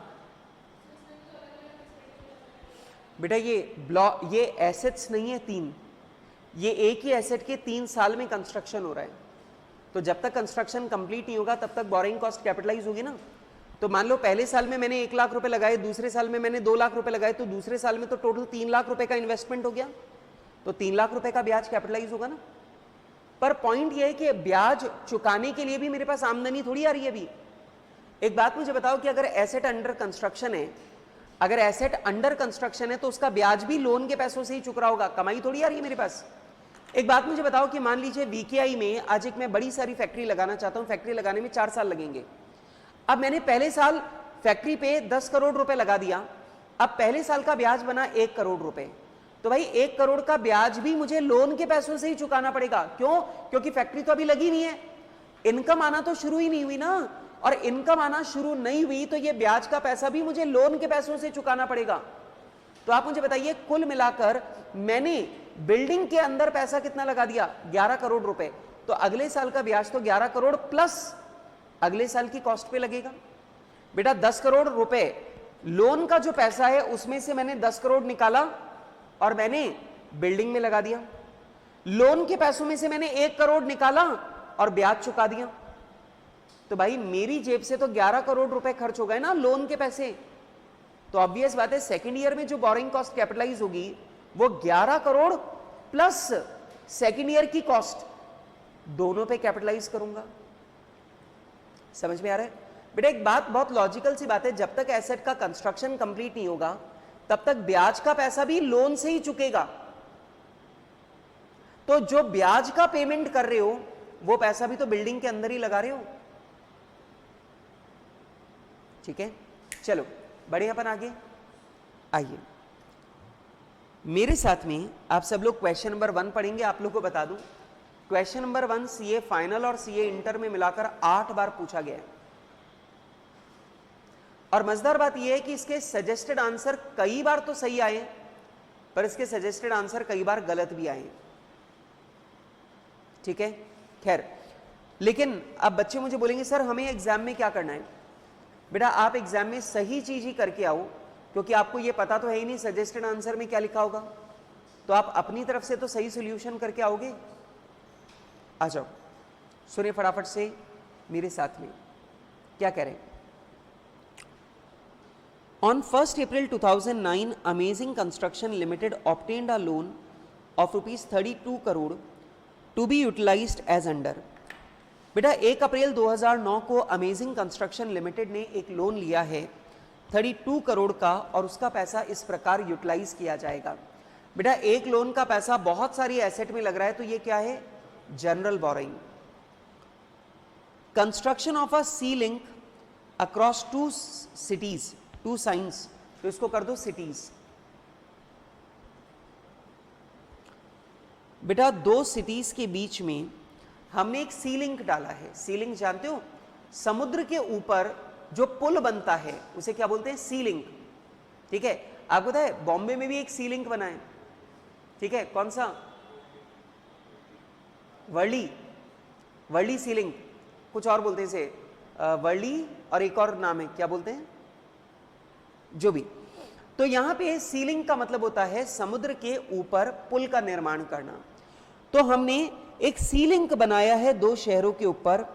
work was held for a month during the year due to high water level. सवाल कहता है लेकिन हमारा 1 महीने के लिए काम बंद हो गया था क्योंकि 1 महीने पानी का लेवल ऊपर था। आपको मालूम है ना बेटा, बारिश के टाइम पर जो रिवर और सी के लेवल है वो ऊपर आ जाते होंगे, थोड़ी तूफानी हवा चलती है तो भी थोड़ा सा ऊपर लेवल आ जाता होगा। तो उस टाइम पर 1 महीने के लिए हमारा काम बंद था। एक बात मुझे बताओ, ये काम रोका जाना हमने अपनी गलती की वजह से किया, या ये अंडरस्टूड है कि उस टाइम पर काम नहीं हो सकता, और उस टाइम पर काम को रोकना क्या कंस्ट्रक्शन प्रोसेस का पार्ट था? बिल्कुल। तो आप मुझे बताइए, क्या 1 महीने की बोरिंग कॉस्ट का कैपिटलाइजेशन रोकने की जरूरत है या नहीं है? नहीं। एक बात को समझना, अगर आपकी गलती की वजह से काम रुकता है तो बोरिंग कॉस्ट का कैपिटलाइजेशन रोकना जरूरी है, लेकिन अगर आपकी कोई गलती नहीं है तो आपको बोरिंग कॉस्ट का कैपिटलाइजेशन रोकने की जरूरत नहीं है। खैर, अब आगे सुनो, कितना 25 करोड़। वैसे एक बात मुझे बताओ कि ये सीलिंग बनाने का काम महीने 2 महीने का काम है क्या, या लंबी अवधि का काम है? लंबी अवधि का काम है। तो भाई साहब, मुझे ये लगता है कि ये क्वालिफाइंग एसेट है, और ये क्वालिफाइंग एसेट है तो इसका जो इंटरेस्ट है वो कैपिटलाइज होना चाहिए, और पूरे 12 महीने का इंटरेस्ट कैपिटलाइज होना चाहिए। 1 महीने जो बीच में हाई वाटर लेवल की वजह से काम बंद रहा वो कैपिटलाइज नहीं होना चाहिए, क्योंकि वो तो हमें काम शुरू करने से पहले ही पता था, वो हमारी प्लानिंग का पार्ट रहा होगा कि 1 महीने हाई वाटर लेवल रहता है तब हम लोग काम नहीं करेंगे, तो वो तो हमारी प्लानिंग का पार्ट था, वो तो हमारी प्लान्ड प्रोडक्शन प्रोसेस का पार्ट है। तो हमें उस 1 महीने के लिए अपनी बोरिंग कॉस्ट को सस्पेंड करने की जरूरत नहीं है। नंबर 2, सोच के बताना, purchase of equipment and machinery. आपने मशीन और इक्विपमेंट खरीदा, जल्दी से मुझे बताइए, ये मशीन और इक्विपमेंट जो आपने खरीदा, क्या इसे रेडी टू यूज होने में 1 साल या उससे ज्यादा का समय लगेगा? बेटा, आपने मशीन बनाई नहीं है, खरीदी है, तो मेरा ऐसा मानना है कि ये क्वालिफाइंग एसेट नहीं है। और अगर ये क्वालिफाइंग एसेट नहीं है, इसे रेडी टू यूज होने में 1 साल या उससे ज्यादा का समय नहीं लगने वाला है, तो फिर मैं इसे क्वालिफाइंग एसेट नहीं मानूंगा, मैं इसकी बोरिंग कॉस्ट को कैपिटलाइज नहीं करूंगा। लेकिन मान लो अगर इस इंडस्ट्री ने ये साबित कर दिया कि भले ही मशीनें हमने अभी खरीदी हैं, लेकिन इनके इंस्टॉलेशन की प्रक्रिया में बहुत टाइम लगता है। अरे मशीन रेडी टू यूज थोड़ी होती है, सीधे मशीन को इंस्टॉल करना पड़ता है। अगर इस एंटिटी ने यह प्रूव कर दिया कि इंस्टॉलेशन में 12 महीने या उससे ज्यादा का समय लगना जरूरी था, तो बेटा इसकी बोरिंग कॉस्ट भी कैपिटलाइज होगी, ये भी क्वालिफाइंग एसेट बन जाएगी। अच्छा, वर्किंग कैपिटल। बेटा ये बताइए, वर्किंग कैपिटल जो है वो क्वालिफाइंग एसेट होती है क्या? नहीं। तो क्या इसकी बोरिंग कॉस्ट कैपिटलाइज होनी चाहिए? नहीं। परचेज ऑफ व्हीकल, जल्दी से बता दीजिए बेटा, व्हीकल रेडी टू यूज होता है क्या खरीदते ही? आपने व्हीकल खरीदा, व्हीकल तो खरीदते ही रेडी टू यूज होता है, क्या उसे रेडी टू यूज होने में 12 महीने या उससे ज्यादा का समय लगेगा? नहीं। तो ये भी क्वालिफाइंग एसेट नहीं है। Advance for tools and cranes. आप मुझे बताइए, मैंने टूल्स और क्रेन्स खरीदी हैं, अब आप मुझे जल्दी से बता दीजिए बेटा, मैंने टूल्स और क्रेन खरीदी हैं, इधर सुनो, टूल्स और क्रेन्स खरीदने के लिए मैंने एडवांस पैसे दिए हैं, तो आप मुझे बताइए टूल्स और क्रेन्स खरीदने के लिए मैंने एडवांस दिया है, ये बताइए ये क्रेन और ये टूल रेडी टू यूज होने में 1 साल या उससे ज्यादा का समय लग सकता है क्या? नहीं। तो ये भी क्वालिफाइंग एसेट नहीं है। अच्छा, purchase of technical know how. बेटा हमने टेक्निकल नो हाउ खरीदा, मतलब हमने काम करने की जानकारी खरीदी है, ये बताइए क्या ये जानकारी रेडी टू यूज है इमीडिएटली? और रेडी टू यूज है तो ऑब्वियस सी बात है फिर ये क्वालिफाइंग एसेट नहीं है। बताइए बेटा, सवाल कह रहा है total interest charged by the bank for the year ending 31 March 2010 is ₹80 lakh. बेटा हमारा साल भर का जो इंटरेस्ट का खर्चा है वो 80 लाख रुपीस का है। अब मेरी बात को ध्यान से सुन लो, भागना नहीं, सुनो, मेरा इंटरेस्ट 80 लाख का है और मेरी जनरल बोरोइंग 32 करोड़ मतलब 3200 लैक्स की है। तो आप मुझे जल्दी से ये बता दीजिए, मेरी जनरल बोरोइंग पर रेट ऑफ बोरोइंग कॉस्ट क्या है? Rate of interest, rate of borrowing cost क्या है? 2.5%। मतलब हर एक एसेट पे 2.5% इंटरेस्ट कैपिटलाइज करना है। अब आ जाओ, जरा ध्यान से देख लो, दिमाग लगाना।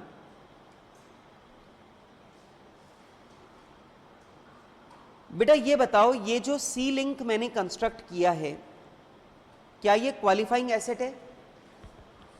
क्या ये क्वालिफाइंग एसेट है क्या? तो इसका इंटरेस्ट कैपिटलाइज होगा कितना? 2.5%। तो कैसे निकालोगे? आपने इसमें कितना पैसा लगाया बताना बेटा, 25 करोड़। आपने इसमें पैसा लगाया 25 करोड़ रुपए, 2500 लैक्स, उसका 2.5% कैपिटलाइज कर लो, कितना 62.5 लैक्स। नहीं आया समझ में बेटा? समझ में आ गया? अच्छा ये बताओ, आपने इक्विपमेंट और मशीनरी खरीदी, ये क्वालिफाइंग एसेट नहीं है क्योंकि ये तो तुरंत रेडी टू यूज है, तो इसका 2.5% इंटरेस्ट कैपिटलाइज नहीं होगा, पी एंडल से चार्ज होगा। बेटा कहां से चार्ज होगा? इधर देखो, interest to be charge to P and L. कितना? इजी कैलकुलेशन है बेटा, 80 लाख का लोन है। अरे आपने 80 लाख लगाया मशीन में, उसका 2.5% कैपिटलाइज, उसका 2.5% ब्याज चार्ज कर लो, 80 का 2.5%। अरे 80 का है, किसका है? अच्छा 3 करोड़ है भाई, 3 करोड़ है, सॉरी 3 करोड़ है, 300 लैक्स। तो बेटा ये हो जाएगा 300 का 2.5%, 7.5 लैक्स। अरे समझ में आ रहा है क्या? अच्छा बेटा वर्किंग कैपिटल में जो पैसा डाला, क्या वो क्वालिफाइंग एसेट है? नो। आपने वर्किंग कैपिटल में पैसे कितने डाले? 2 करोड़, मतलब 200 लाख रुपए, उसका 2.5% इंटरेस्ट चार्ज कर लो, 5 लाख। और ये जो 5 लाख का इंटरेस्ट आपने चार्ज किया, ये 5 लाख का इंटरेस्ट कहां जाएगा? पी एंडल में, ये कैपिटलाइज नहीं होगा। बेटा इसी तरीके से व्हीकल जो खरीदे, वो व्हीकल भी क्या है? क्वालिफाइंग एसेट नहीं है, उनका जो इंटरेस्ट है वो भी आपको पी एंडल से चार्ज करना है। कितना? बेटा आपने 50 लाख रुपीज, आपने 50 लाख रुपीज के व्हीकल्स खरीदे हैं, और आप तो जानते हो जनरल बोरिंग पे इंटरेस्ट की रेट क्या है? 2.5%। कितना? 1.25 लैक्स। और ध्यान रखना, क्योंकि ये व्हीकल क्वालिफाइंग एसेट नहीं है, इनका इंटरेस्ट कैपिटलाइज नहीं होगा, इनका इंटरेस्ट पी एंडल से चार्ज होगा। और बेटा सेम यही कैलकुलेशन टूल्स एंड क्रेन्स के लिए और टेक्निकल नो हाउ के लिए कर लेना। अरे समझ में आ गया? कर लोगे बेटा? समझ में आ रहा है? इसमें सिर्फ सीलिंग जो बना है वही क्वालिफाइंग एसेट है, सिर्फ उसी की बोरिंग कॉस्ट कैपिटलाइज होनी है, बाकी सबकी बोरिंग कॉस्ट पी एंडल में जानी है। ठीक है बेटा, मुझे जल्दी से बता दीजिए, कोई दिक्कत तो नहीं है इसमें? आ जाओ, अब ध्यान से पढ़िए। Rohini limited has obtained loan from an institution for ₹500 lakh for modernisation and renovation of its plant and machinery. बेटा हमने 500 लाख रुपए का लोन लिया है अपनी प्लांट एंड मशीनरी के मॉडर्नाइजेशन और रेनोवेशन के लिए। Installation of plant and machinery was completed on 31 March 2009। बेटा हमारा जो प्लांट एंड मशीनरी का इंस्टॉलेशन है वो 31 मार्च को कंप्लीट हो गया। Amounting to ₹320 lakh and 50 lakh was advanced to supplier of additional asset and balance of ₹130 lakh has been utilized for working capital requirements। सवाल कहता है 500 लाख में से 320 लाख और 50 लाख ये हमने सप्लायर को एडिशनल एसेट्स के लिए एडवांस के रूप में दिया था, तो ये तो हो गया 370 लाख, और बाकी 130 लाख का पैसा हमने वर्किंग कैपिटल के लिए रखा है। तो ऑब्वियस बात है बेटा, जो वर्किंग कैपिटल है 130 लाख की, वो क्वालिफाइंग एसेट नहीं है, उसका जो इंटरेस्ट है, उसकी जो बोरिंग कॉस्ट है वो कैपिटलाइज नहीं होगी। इसका मतलब जो बोरिंग कॉस्ट अपने को कैपिटलाइज करनी है वो सिर्फ 370 लाख की बोरिंग कॉस्ट को ही कैपिटलाइज करना है। Total interest paid for the above loan amounted to ₹65 lakh during 8-9। बेटा हमने जो लोन पर ब्याज चुकाया है वो 65 लाख का चुकाया है। एक बात मुझे बताइए, ये जो 500 लाख रुपए का लोन है ये प्लांट एंड मशीनरी के काम भी आ रहा है और वर्किंग कैपिटल के काम भी आ रहा है, इसका मतलब ये जनरल बोरिंग है, और जनरल बोरिंग है तो आप यहां पे जरा एवरेज रेट ऑफ इंटरेस्ट निकाल दो। सिंपल सी बात है बेटा, 65 लाख का इंटरेस्ट है 500 लाख की बोरिंग पर, तो हमारा एवरेज रेट ऑफ इंटरेस्ट क्या है? 13%। बेटा हमारा एवरेज रेट ऑफ इंटरेस्ट क्या है? 13%। अब सिंपल सी बात है बेटा, 370 लाख आपने क्वालिफाइंग एसेट में लगाया है, ठीक है, तो उस पर 13% इंटरेस्ट आप कैपिटलाइज कर सकते हो, 48.1 लाख, ठीक है। अब जो बात मैं बोलूं इसे बिल्कुल दिमाग से सुन लेना। देखो बेटा, यहां पे पॉइंट ये है कि इंस्टॉलेशन जो प्लांट का है और मशीन का जो इंस्टॉलेशन है वो 31 मार्च 2009 को कंप्लीट हुआ है, लेकिन स्टार्ट कब हुआ था वो नहीं पता। अब अगर ये 1 महीने पहले ही स्टार्ट हुआ था तो फिर तो इंस्टॉलेशन में 1 ही महीना लगा, ये क्वालिफाइंग एसेट है ही नहीं, ये 48.1 लाख भी कैपिटलाइज नहीं होना चाहिए। अरे समझ रहे हो?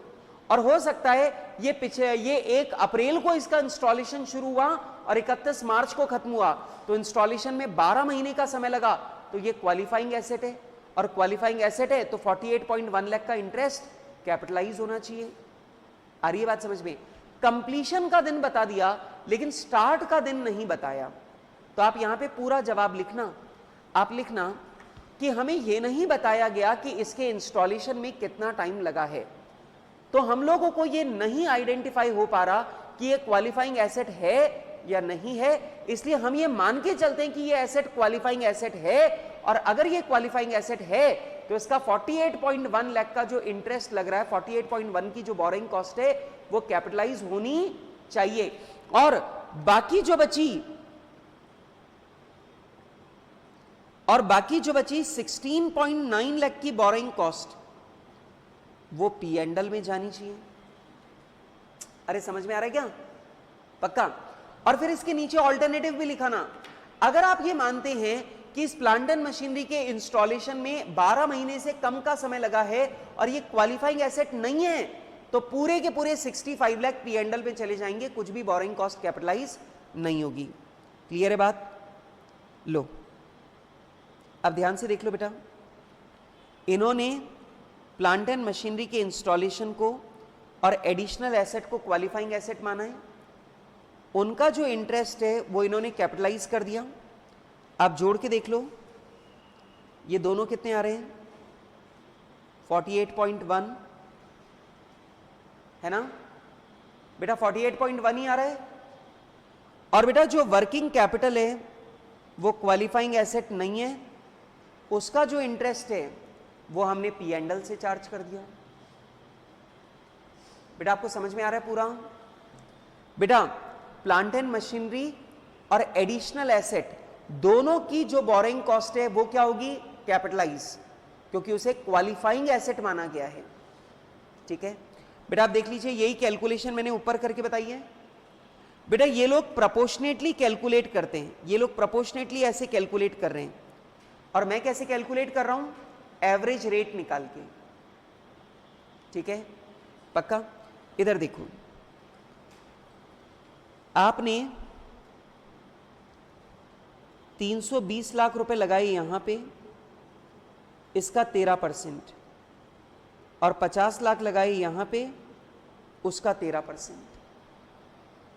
ठीक है बेटा, 320 और 50, 370 एक ही बात है। चलो बढ़ूं आगे, सुनो ध्यान से पढ़िए क्या कह रहा है। An industry borrowed ₹40 lakh for purchase of machinery on 1 जून 2007। बेटा एक इंडस्ट्री ने 40 लाख रुपीस की मशीन खरीदी है 1 जून 2007 को।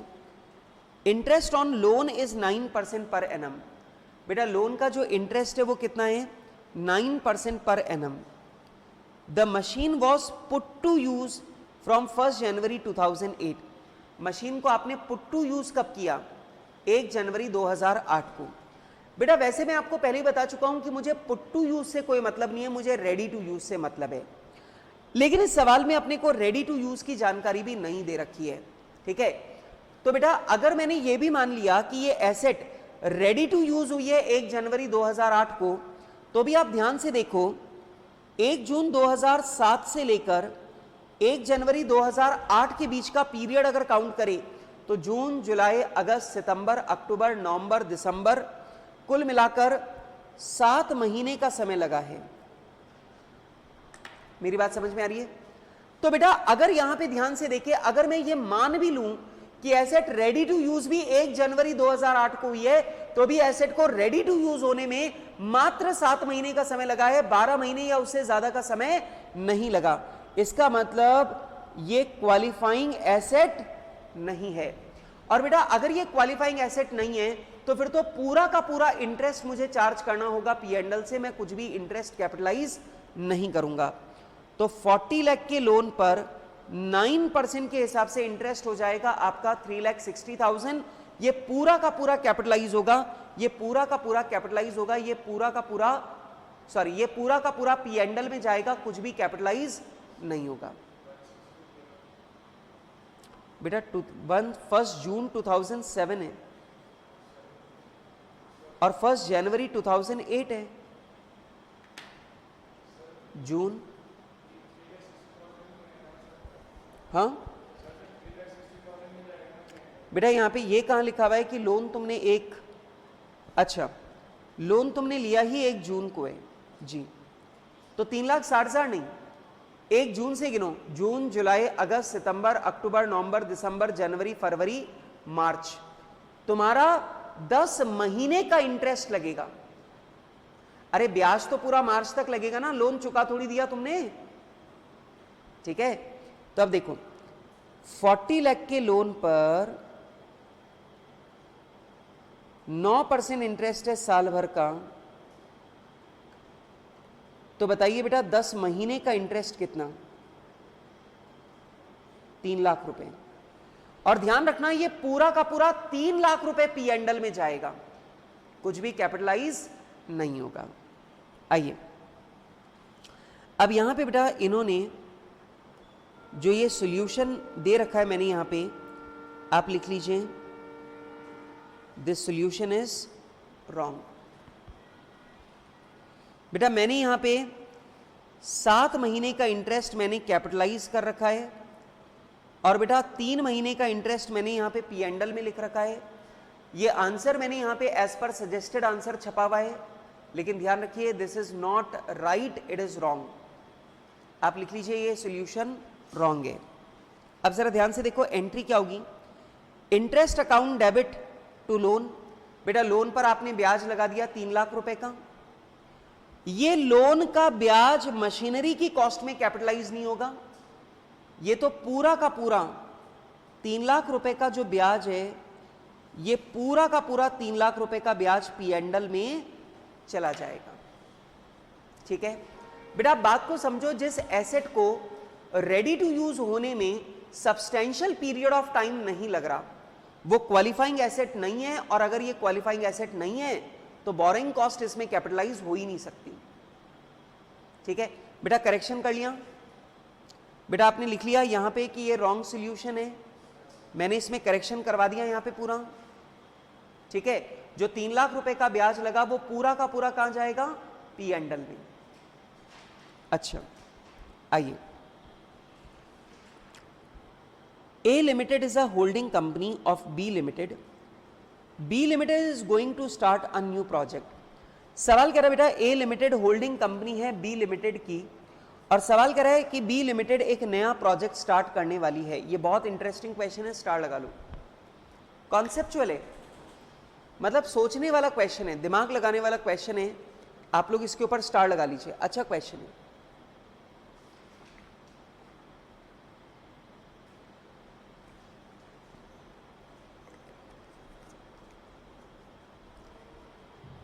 हाँ जी, देखो ध्यान से समझना, A लिमिटेड होल्डिंग कंपनी है, ठीक है, और इसकी एक सब्सिडियरी है B लिमिटेड।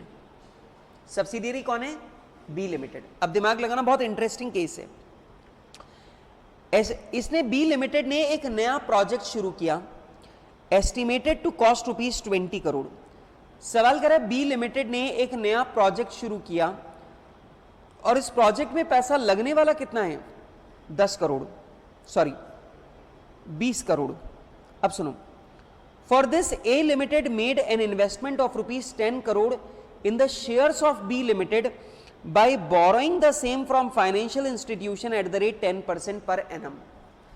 सवाल कहता है ए लिमिटेड ने लोन लिया, ये पॉइंट देखो कितना जोरदार है, ए लिमिटेड ने लोन लिया कितने परसेंट पे, 10% पे, कितने का, 10 करोड़ का, और ये लोन का पैसा ए लिमिटेड ने बी लिमिटेड में इन्वेस्ट कर दिया, और बी लिमिटेड में इन्वेस्ट किया है किसमें, बी लिमिटेड के शेयर्स में इन्वेस्ट किया है, बी लिमिटेड के शेयर्स में इन्वेस्ट किया है।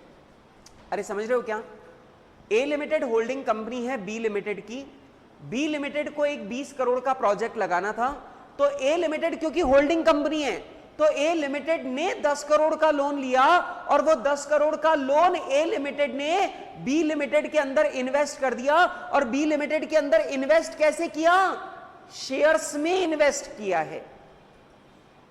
अब मेरा क्वेश्चन ध्यान से सुनना, ये बताओ बी लिमिटेड को ये 10 करोड़ रुपए किस रूप में मिले, शेयर कैपिटल के लिए। अरे ए लिमिटेड ने बी लिमिटेड के शेयर में पैसा लगाया है 10 करोड़, तो बी लिमिटेड को यह पैसा किस रूप में मिला, शेयर कैपिटल के रूप में। तो भैया यहां पर AS 16 की तो बी लिमिटेड के लिए कहानी खत्म हो गई।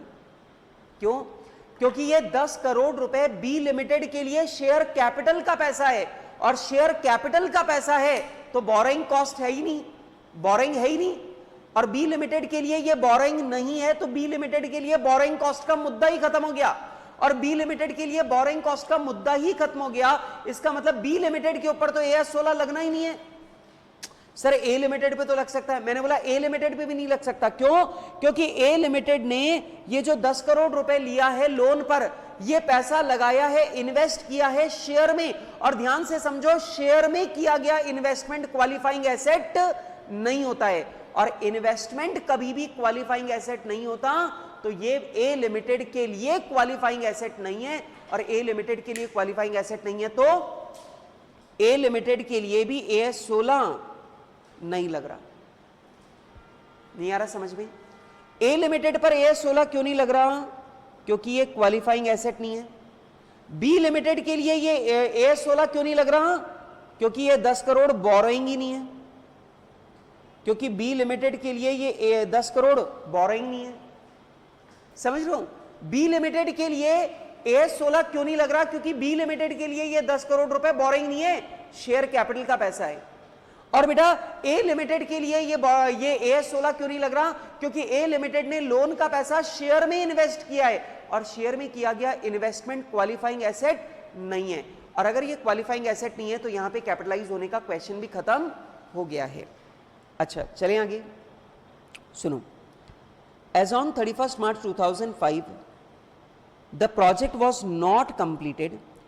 बेटा 31 मार्च 2005 तक ये प्रोजेक्ट अभी कंप्लीट नहीं हुआ है। Directors of A limited want to capitalise interest up to 31 March 2005 on borrowing amounting to ₹1 crore and added to the cost of investment comment.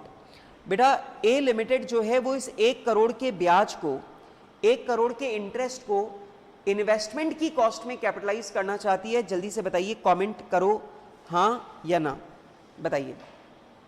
हाँ जी बेटा, यहां पे सवाल ए लिमिटेड के लिए पूछा गया है कि बी लिमिटेड के लिए? ए लिमिटेड के लिए। तो भैया फिर जवाब आपको सिर्फ ए लिमिटेड के नजरिए से देना है।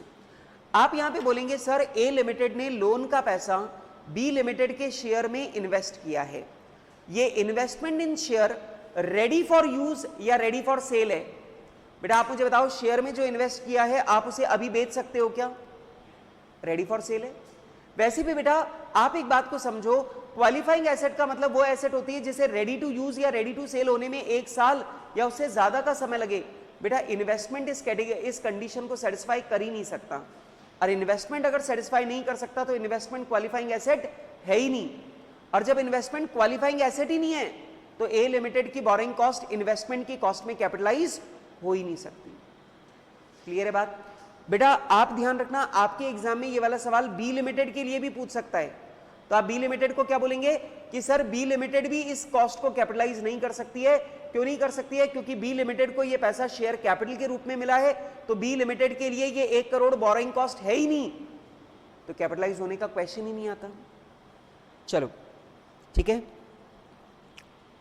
ठीक है, ये देख लो, यहां पे सीधी सी बात आ गई कि भैया ये जो इन्वेस्टमेंट है ये क्वालिफाइंग एसेट नहीं है, तो कैपिटलाइज नहीं होगा। खैर पढ़ें आगे। As a company auditor how would you react to the following situation? एक कंपनी ऑडिटर के रूप में आप बताइए सिचुएशन को आप कैसे हैंडल करेंगे। Interest on loan borrowed to purchase a machine which has been installed 2 years back is still debited to machinery account. पागल है क्या? जो मशीन 2 साल पहले ही इंस्टॉल हो चुकी है, जो मशीन 2 साल पहले ही रेडी टू यूज हो चुकी है, क्या उसका इंटरेस्ट अभी भी कैपिटलाइज हो सकता है क्या? इसको मना करो, दादा तूने तो 2 साल पहले जब इंस्टॉल कर ली थी तभी बंद करना था कैपिटलाइजेशन। AS 16 ऑलरेडी बता चुका है कि जब आपकी मशीन, जब आपकी qualifying asset ready for intended use हो जाए या फिर रेडी फॉर सेल हो जाए, उस दिन के बाद का कोई भी बोरिंग कॉस्ट कैपिटलाइज नहीं होता। तो भाई साहब आपने जो कर रखा है वो बिल्कुल गलत है। जवाब लिख दोगे? चलो अगला सवाल, क्वेश्चन नंबर, ये तो नंबरिंग गलत हो रही है, ये कर दो क्वेश्चन नंबर 6A। ठीक है, 6 का 6A। अगर आप लोग की बुक में करेक्टेड है तो ठीक है, मेरे पास जो है उसमें करेक्शन नहीं हो रखा है तो मैंने यहां पे 6A लिख दिया, चलेगा? अच्छा, अगर आपकी बुक में करेक्टेड है तो फिर ठीक है। State whether the following accounting policy on borrowing cost adopted by various companies are in consonance with AS 16। सवाल ये पूछ रहा है, ये नीचे जो आपको कंपनीज की अकाउंटिंग पॉलिसी दे रखी है इनको चेक करके बताओ ये AS 16 के साथ है या AS 16 के विरुद्ध काम कर रही है। Borrowing cost is charge to P&L account except the cost of borrowing for acquisition of qualifying asset which is capitalized till the date of commercial use of the asset। बोलो बेटा। हाँ सही है, बिल्कुल परफेक्ट, ये सही है। Okay, borrowing cost directly attributable to acquisition, construction or production of qualifying asset are capitalized till the asset is ready to use as a part of the cost of asset। interest on working capital is charged to revenue। सही है क्या बेटा? Ready to use से पहले का interest qualifying asset का capitalise कर रहे हैं और वर्किंग कैपिटल की जो बोरिंग कॉस्ट है उसे P&L से चार्ज कर रहे हैं। भाई ये भी करेक्ट है, ठीक है। तीसरा, interest on loan taken to meet the cost of holding of spirit to maturity has been included in the cost value of stock as at the balance sheet date. बेटा ये स्पिरिट मतलब wine को mature होने तक, आपको पता ना बेटा वाइन तैयार होते ही नहीं बेच सकते, वाइन को हमें लकड़ी के डब्बों में बंद करके जमीन में गाड़ देते हैं और फिर कुछ समय के बाद में दोबारा निकाल कर जब वो तैयार हो जाती है तब हम उसे बेचने के लिए पैक करते हैं। तो आप मुझे बताइए यहां पे जो हमारी वाइन है उसे रेडी टू सेल होने में सब्सटेंशियल पीरियड ऑफ टाइम लग रहा है, वो क्वालिफाइंग एसेट है, उसकी बोरिंग कॉस्ट ऐड होनी चाहिए, ये भी बोल रहा है हम ऐड करते हैं। ये करेक्ट है कि रॉन्ग है? करेक्ट। तो लीजिए बेटा ये करेक्ट है, पक्का? अच्छा, अगला क्वेश्चन नंबर 6 को देखें। The expenses incurred by NTPC limited in 3 phases। अब बेटा 3 फेज बना रही है ये, 3 फेज मतलब 3 अलग अलग ब्लॉक समझ लो या एक ही बिल्डिंग की 3 अलग अलग फ्लोर समझ लो। For a period relating to a construction of a thermal power plant are as under. बेटा एक थर्मल पावर प्लांट है, इसके 3 फेजेस का कंस्ट्रक्शन होना है और उसमें जो हमने खर्चा किया कंस्ट्रक्शन पे वो आपको दे रखा है। हमारा कैश पेमेंट है 70, 75, 80, ट्रांसफर ऑफ एसेट है 75, 30 एंड 40। बेटा एक बात मुझे बताओ, कैश में पेमेंट करना भी पेमेंट है और एसेट देना भी पेमेंट है, तो एक बात मुझे बताइए बेटा, क्या मैं ऐसा कह सकता हूं कि मैंने पहले फेज में 145 लगाई, दूसरे फेज में 105 का खर्चा है और तीसरे फेज में 120 का खर्चा है। अच्छा, हमारा अमाउंट बोरोड कितना है 300 करोड़ और रेट ऑफ इंटरेस्ट कितनी है 10% पर एनम। ठीक है, बात समझ में आ गई। अब जो बात मैं पूछूं मुझे बताना, ये बताओ फेज 1 इज कंप्लीटेड बाय 31 मार्च 2003। ये कह रहा है पहला फेज 31 मार्च 2003 को कंप्लीट हो गया। ठीक है, एंड ऑफ अकाउंटिंग ईयर 2002-03 और जो अकाउंटिंग ईयर है वो हमारा 2002-03 में फिनिश हो रहा है at the end of 2-3। What amount of borrowing cost should B capitalised by the company. आपको बताना है कि हमारी जो बोरोइंग कॉस्ट है वो आपकी कितनी कैपिटलाइज होनी चाहिए। बताओ जी बताओ। हाँ जी बताओ बेटा, हमारी जो बोरोइंग कॉस्ट है वो बोरोइंग कॉस्ट हमारी कितनी कैपिटलाइज होनी चाहिए। बोलो बेटा। हाँ जी, हमारी बोरोइंग कॉस्ट कितनी कैपिटलाइज होनी चाहिए, जल्दी से बताओ। हाँ जी बोलो बेटा। ये बताओ बेटा, फेज 1 हमारा कंप्लीट हो गया है और फेज 1 हमारा कंप्लीट हुआ है कब 31 मार्च 2003 को हमारा, और ये क्या है अकाउंटिंग ईयर 2-3 का एंड। आपको बताना है बोरोइंग कॉस्ट कितनी कैपिटलाइज की जानी चाहिए। बहुत इजी है बेटा, ध्यान से सुनोगे सब लोग। आ जाओ, या मैं इधर ही कर देता हूं। ये बताओ यदि 300 करोड़ का लोन है और उस पर 10% ब्याज की रेट है, तो क्या हमारा ब्याज का खर्चा 30 करोड़ का है। बोलो बेटा, क्या हमारा ब्याज का खर्चा 30 करोड़ का है। हाँ जी पक्का। अच्छा, अब ये बताओ कि यहां पे टोटल पैसा हमने कितना लगाया 145, 105 और 120। कुल मिलाकर जो हमारा पैसा लगा हुआ है वो कितना लगा हुआ है 370 करोड़। ठीक, अब इसका मतलब एक बात तो क्लियर है कि इन तीनों के अंदर 300 करोड़ तो लोन वाले लगे हुए, लेकिन बाकी के 70 करोड़ रुपए दूसरे लगे हुए। अरे 145, 105, 120। तो यहां पे जो हमारा पैसा लगा हुआ है ऑब्वियस सी बात है वो पैसा हमारा ज्यादा लगा हुआ है। अब कैसे करोगे बताओ। कई बच्चे बोलते हैं सर 145 करोड़ पे 10% चार्ज कर लो। मैंने बोला यार 145 करोड़ पे 10% चार्ज नहीं कर सकते, क्योंकि आप देखो 145, 105 और 120 तीनों को मिलाकर अगर आप देखो तो आपको नजर आ जाएगा कि जो टोटल पैसा लगा है वो 300 करोड़ से ज्यादा का लगा हुआ है। और 300 करोड़ से ज्यादा का लगा हुआ है मतलब 145 करोड़ में कुछ पैसा ऐसा भी है जो लोन का नहीं है। तो आप 145 पे पूरा 10% चार्ज कैसे कर सकते हो। पॉइंट समझ में आ गया। तो कैसे करें बेटा। चलो अब जरा ध्यान से देखो, क्या मैं ऐसा कह सकता हूं कि मैंने इन तीनों में मिलाकर 370 करोड़ का इन्वेस्टमेंट किया है। हां मैं मानता हूं 370 करोड़ में 300 करोड़ लोन का है और 70 करोड़ दूसरे पैसे लगे हुए। अब ऑब्वियस ही बात है, मुझे यह नहीं पता कि फेज 1 में लोन का पैसा और अदर पैसा कितना है, फेज 2 में लोन का पैसा अदर पैसा कितना है, थर्ड में लोन का पैसा और अदर फंड का पैसा कितना है, वो मुझे नहीं पता।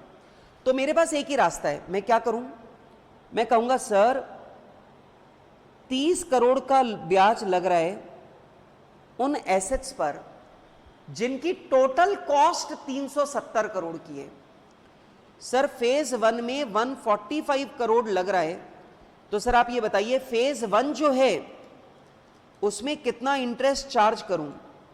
मैंने बोला बेटा चार्ज कर लो 11.76, ये चार्ज कर लो। सर 30 करोड़ का इंटरेस्ट लगा है 370 करोड़ के इन्वेस्टमेंट पे। अब बेटा इसमें से 105 करोड़ जो हैं वो लगे हैं किस पर, सेकंड फेज में। तो बेटा सेकंड फेज में इंटरेस्ट कितना चार्ज होगा 51।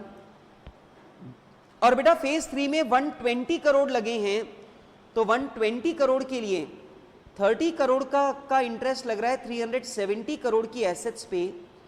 तो जिस एसेट में 120 करोड़ लगा है उसमें हम कितना चार्ज करें? 9.73।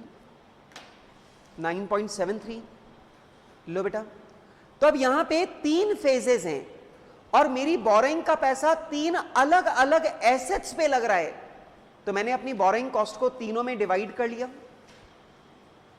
कोई दिक्कत? मैंने अपनी बोरिंग कॉस्ट को बेटा यहां पर तीनों में डिवाइड कर लिया है। कोई दिक्कत? अच्छा, एक लोन का पैसा 3 एसेट में लग रहा है, तो ये क्या है? General boring. General boring. बच्चे मुझे बोलते हैं सर अब की बार आपने रेट को काम में क्यों नहीं लिया? बेटा रेट को काम में इसलिए नहीं लिया क्योंकि जो पैसा लगा हुआ है वो लोन से भी ज्यादा है। तो अगर मैं 145 पे 10%, 105 पे 10% और 120 पे 10% ले लेता तो मेरा इंटरेस्ट टोटल हो जाता 37 करोड़ का, और 370 का 10% 37 करोड़ का इंटरेस्ट कैपिटलाइज होने लगता। और आप लोग जानते हैं इतना इंटरेस्ट कैपिटलाइज नहीं हो सकता क्योंकि लगा ही कितना है? 30 करोड़। ठीक, तो मैंने क्या किया, मैंने अब की बार 145, 105 और 120 पे 10% इंटरेस्ट लगाने के बजाय मैंने इंटरेस्ट के पैसों को तीनों के बीच में बांट दिया है। पक्की बात? अच्छा, एक और बात सुनना, फेज 1 कंप्लीट हो चुका है, और फेज 1 कंप्लीट हो चुका तो अगले साल जो ब्याज लगेगा वो फेज 1 में कैपिटलाइज नहीं होगा। ठीक है, क्लियर है बात? बेटा फेज 1 कंप्लीट हो चुका है तो नेक्स्ट ईयर का इंटरेस्ट फेज 1 में कैपिटलाइज नहीं होगा। चलेगा? आ जाओ आगे बढ़े। As an auditor state your views on the following accounting policy of all right limited. An amount of ₹50 crore was borrowed at the rate 12% per annum on 1 जनवरी 2002। सवाल ये कह रहा है कि भाई साहब आप एक ऑडिटर के रूप में अपने व्यूज एक्सप्रेस करो।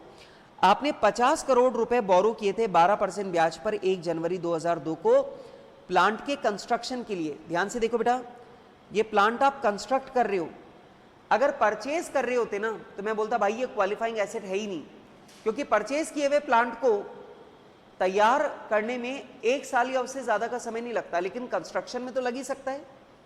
अच्छा, the plant is likely to take 3 years for its completion. लो बेटा, प्लांट को कंप्लीट होने में 3 साल लगेंगे। इसका मतलब सर ये है कि ये क्वालिफाइंग एसेट है। ओके, सवाल कह रहा है weighted average cost of capital is 14%। सवाल कह रहा है weighted average cost of capital 14% है, इसका मतलब जो जनरल बोरिंग है उस जनरल बोरिंग की एवरेज रेट आपको बता दी कितनी? 14%। बढ़िया।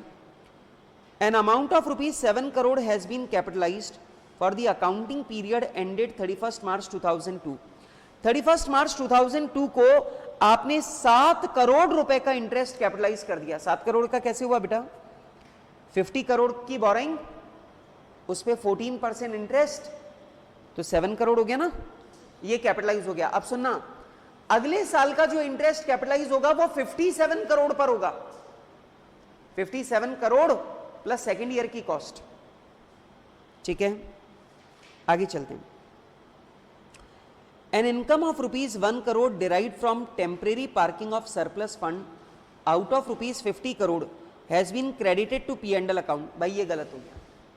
ये कह रहा है हमने 50 करोड़ रुपए को टेम्परेरी इन्वेस्ट कर दिया था और टेम्परेरी इन्वेस्ट करने पर हमें 1 करोड़ की इनकम आई है और हमने इस इन्वेस्टमेंट की इनकम को P&L में डाल दिया। नहीं, आपको इस टेम्परेरी इन्वेस्टमेंट की इनकम को बोरोइंग कॉस्ट की रिकवरी मानकर एडजस्ट करना है और आपको बाकी के बचे हुए 6 करोड़ रुपए कैपिटलाइज करने हैं।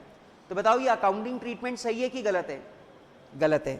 तो लीजिए बेटा, अपन लोग यहां पे बोल देंगे कि सर ये जो अकाउंटिंग ट्रीटमेंट आपने किया है ये बिल्कुल गलत है।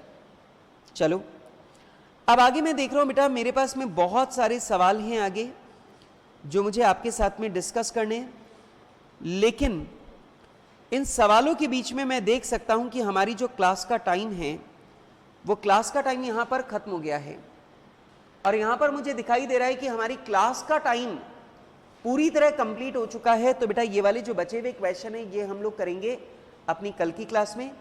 कल की क्लास में बेटा ये बचे हुए जो क्वेश्चन है वो कंप्लीट करेंगे और हम लोग अकाउंटिंग स्टैंडर्ड 17 जो है वो भी कंप्लीट करेंगे। तो कल की क्लास में हम बाकी के बचे हुए सवाल कंप्लीट करेंगे और AS 17 जो है वो कंप्लीट करेंगे। ठीक है, चलिए जितने भी सवाल दोस्तों मैंने करवाए और बोरिंग कॉस्ट के इस अकाउंटिंग स्टैंडर्ड 16 में मैंने जो जो बातें आपको समझाई वो सारी की सारी बातें आप लोगों को रिवाइज करके आना है। अगर आपको कोई भी दिक्कत आए तो आप लोग मुझे कल दोबारा पूछेंगे। और मेरे वर्चुअल वाले स्टूडेंट्स आप लोगों को भी अगर इस अकाउंटिंग स्टैंडर्ड में कहीं पर भी कोई भी डाउट या कंफ्यूजन होता है तो आप लोग मुझे मैसेज कीजिए, व्हाट्सएप कीजिए, मुझे कॉल कीजिए और मुझसे पूछिए अगर आप लोगों को कोई भी दिक्कत आ रही है तो। थैंक यू, आज के लिए इतनी ही बात, आगे की बात करनी पड़ेगी हमें कल। Bye bye.